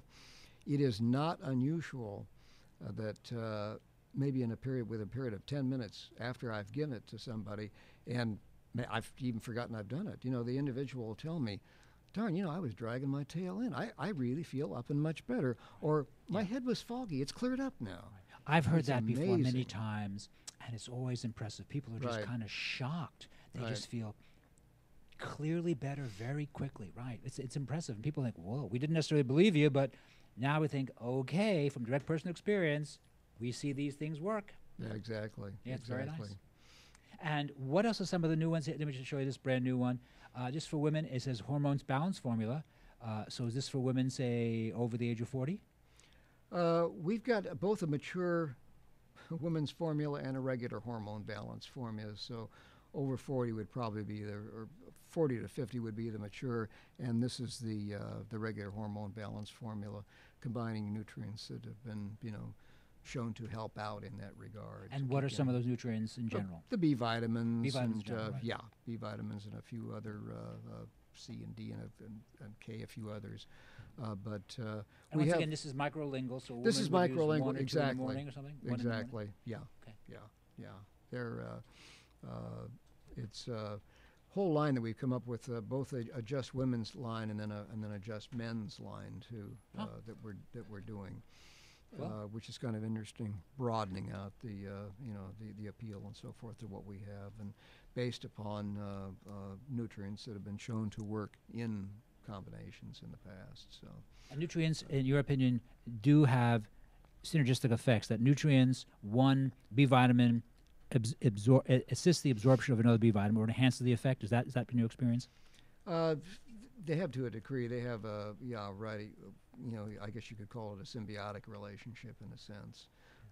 But these new items that we've come out with, the Just Men, for example, the Testrol and the Sex Drive product, have proven herbal combinations that seem to do an exceptional job in that regard. The Testrol, for example, with the combination that they have there, the maca and some of the other, tribulus and so forth. And then the sex drive with yohimbe and fenugreek and some others that have shown to help in that regard. So which one is that? Oh, this one's called that's sex drive. Yes. So right, this is once again this is a very relatively new formulation. That's a new. It's a proprietary herbal combination. And once again, it's microlingual. Right. And how many are men supposed to take of this? That is I believe it's a 2 a day. So you take 2 of that, and that's a 30-day supply. So although we may have it taking one and so forth, but it's either 1 to 2. And once again, you feel that this way in the microlingual form that it's just nicely absorbed. Exactly. Right. Yeah. Well, it's nice to have progressive items. For those of you just tuning in to this edition of Here's to Your Health, we're speaking with Stephen Downs, who's the educator for Superior Source supplements. They do microlingual supplements, and they're known for that, and they are manufactured here in the Los Angeles area. They manufacture their own supplements in their own laboratory. What about the hair product now? So there's an important issue, and what's in that? A healthy hair, mainly again the bees and minerals and so forth to help in that regard. We also, and I didn't put out there, but I'll tell you the one item that's been really building up quite a bit regarding hair, skin, and nails. Oh, biotin. Is biotin. And we have a 1,000 microgram, a 5,000 microgram, and a 10,000 microgram of biotin. And it's just amazing. It seems that every major retailer, the biotin sales are just going through the roof. And I know ours are. We've done extremely well. And that's why we brought out the 10,000 microgram biotin. And what exactly is biotin, and what's it do for me? It's a B vitamin. It's not thought of as being essential because it is produced in the intestinal tract. But it seems that higher amounts taken internally definitely affect the body's production of both better quality skin, hair, and nails. Skin, hair, and nails. Yeah, biotin. and in fact, I know that the girls in our office are buying it all the time. They really just swear by it. And I see this more out in the stores, too, that people are really, really connecting with biotin. And biotin, so let us say that you or I start taking biotin today. Mm-hmm. What will I see, and when will I see it? Well, it depends. Theoretically. It depends on the individual, but I'd say certainly 30 to 60 days you'd be seeing some good results. So in other words, my hair might grow thicker, better quality hair in 30 to 60 days, which actually seems like a very fair amount of time, obviously. Oh, absolutely. Yeah, that wouldn't be like B12, which would kick in 10 minutes for many of us. Right. No, okay. No, just so because people need to know. People need to know. Okay, listen, if I'm going to use this, since it's not a drug, and we know the drugs we need sometimes for something, but the nutrients are a different model of healing, and there's a different time frame involved. Right. So if I use biotin, and do you recommend 1,000 or 5,000 or 10,000? Is there anything is there a difference? Have you noticed, is there a real clear-cut difference there? It seems that people do well with the 5,000. Just one a day. 1,000, yeah, 5,000 one a day probably. Although we had so many requests for the 10,000 that we came out with a 10. It seems that seems to help a number of people, but probably the 5 is the one that's the largest in demand. Anyway. All right, and 5,000 micrograms of biotin, which is a B vitamin. Right. You said it's good for hair, and skin, and nails. Is that because hair, skin, and nails are roughly the same kind of physical structure? To a degree, yes. Yeah, to a degree, yes. That's true. And so, in 30 to 60 days. For men roughly our age, you can actually see, hair is a little better. Mm-hmm. And is it also theoretically good for pain, like if I have a bad knee or something, or a bad elbow? That I don't, to be honest with you, I really don't, I don't know about. I was just wondering, because if it's good for structural issues, then it might theoretically be good for pain. Yeah. No, it's, nothing I found has been tied in with that. But, all right. Okay. any So you rate. try to keep it strictly to science that you know. Okay, very good. Okay, I got can't that stump you right. than anything. You got that right. We might want to talk about vitamin K2. K2, That's, okay, sure, certainly. That's going to be coming on. That K2 is, I think we were ahead of the curve on that. We have a vitamin K1. We had 100 mics of K1. We've also got 500 mic vitamin K1 also. But we've introduced two forms of vitamin K2, which some of the latest data coming out on K2 is just absolutely phenomenal. And what it probably needs is somebody like Dr. Oz to get on the bandwagon. Well, if that happens, then people are going to know about it. And so please tell my listeners, we're speaking with Steve Downs of Superior Source. What does K1 or K2, and what's the difference? What does it do for me? Well, K was thought of as being, when you think of vitamin K, you think of in terms of being connected to blood coagulation, which it is. It's a part of a 20-plus process of getting the blood to coagulate. In fact, the man that found it, I believe, got a special prize for it.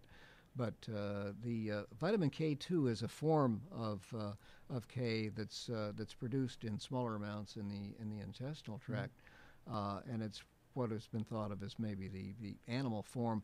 Although one form of K2, MK7, is found in the fermented product from soybeans, natto.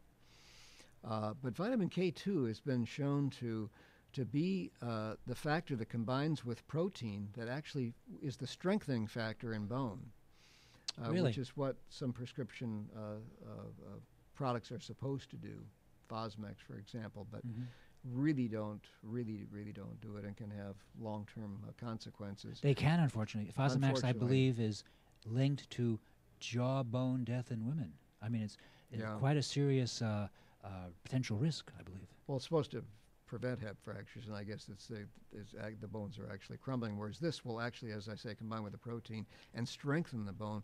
But added to that is the fact that it's also been shown to not only to prevent the deposit of calcium in the aorta, but also to initiate a 38% reversal. That's huge. Wow. They get more data out on this and backing that up, and that's going to be really, really something. So This is K1 and K2? This is it's K2. K2. K2. Yeah.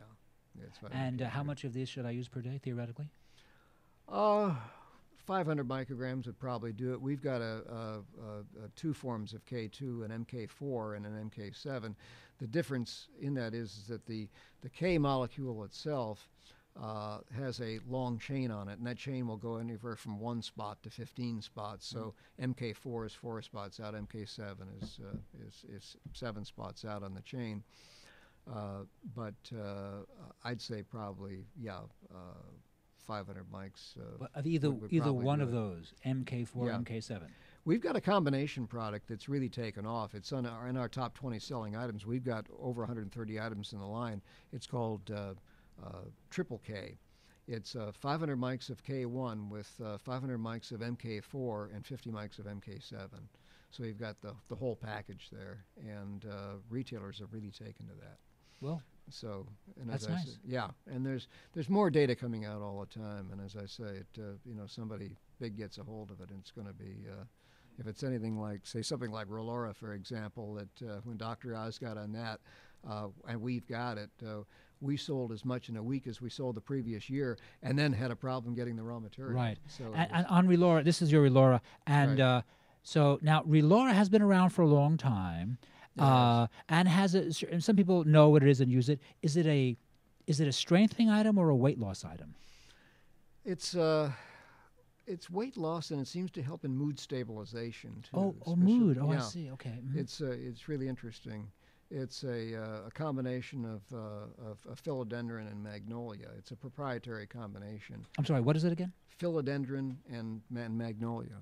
Philodendron, the plant. The plant and magnolia. And magnolia. Yeah, magnolia bark. Okay, I didn't know that. Okay, it's interesting. Yeah, it's a proprietary formulation, and it's been shown to. It really helps to enhance weight loss and also to help stabilize mood too. So. It's good for mood and weight loss Yeah, because as a yeah, nutrient it does different things. So mood and weight loss. Right. And so for the mood, it makes me what? Sunnier? I'm asking. You know what I mean? I don't know. I haven't experienced it myself, but I'm told that it seems to lift the spirits or whatever. So. And what's the other thing Relora does? What else does it do? Oh, with dieting, enhancing dieting, especially women. Women are really into it. In fact, the initial article that came out promoting it, I believe, was in Women's Day, and that was before we got into it. But when we did, I know that it was something that was generally accepted, and I think we've done fairly well with it. But it was Dr. Oz that really did it. Well, Dr. Oz has, he has enormous clout, and he's been very helpful. Well, Steve Downs, how do we get in contact with Superior Source, and where can I buy these products? We're available in most major health food stores in Southern California. Whole Foods and Sprouts and Lassen's and Clark's, all the major chains, Mother's Markets, Mother's absolutely, Market, all the major chains, and we're available online. All the information about us, background and so forth, is there at SuperiorSourceVitamins.com. SuperiorSourceVitamins.com. Right. So things are going really well. We just finished our fiscal year in June, and we're just up dramatically. Oh, good. One reason for that is that the last major survey done showed that 38% of supplement takers said that they would rather not swallow tablets and caps. So it's a perfect audience for us. It's a huge audience. It's one that we're just beginning to tap. So. That's amazing. That's good. Yep. Well, Steve Downs of Superior Source, thanks for being a guest today on Here's to Your Health. My pleasure. Thank you for very having much. Me, Josh. You've been listening to Here's to Your Health on the LA Talk Live television network. I'm your host, Josh Lane. Thanks for tuning in, and we'll see you next week.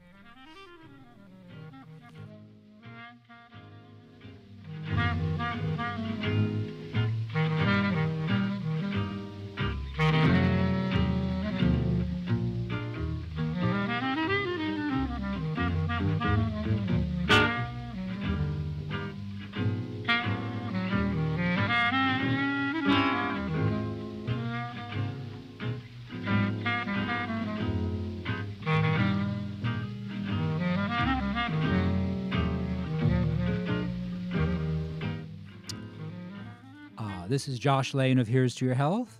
I'd like to thank our guest today, Saniyyah Mayo, author of Identifying and Breaking the Cycle, from Omega Creamery, President John Schindler, Mr. Ron Kato of the Mayo Wellness Center, Cris Bennett, the CEO of Good Stuff Restaurant, and Steve Downs, National Educator for Superior Source Supplements.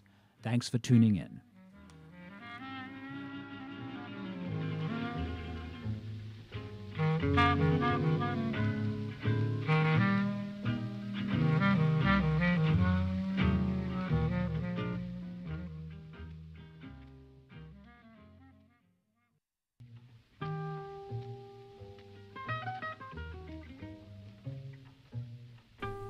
For more information about the guests and sponsors of Here's to Your Health on LA Talk Live, please call us at 818-707-0005.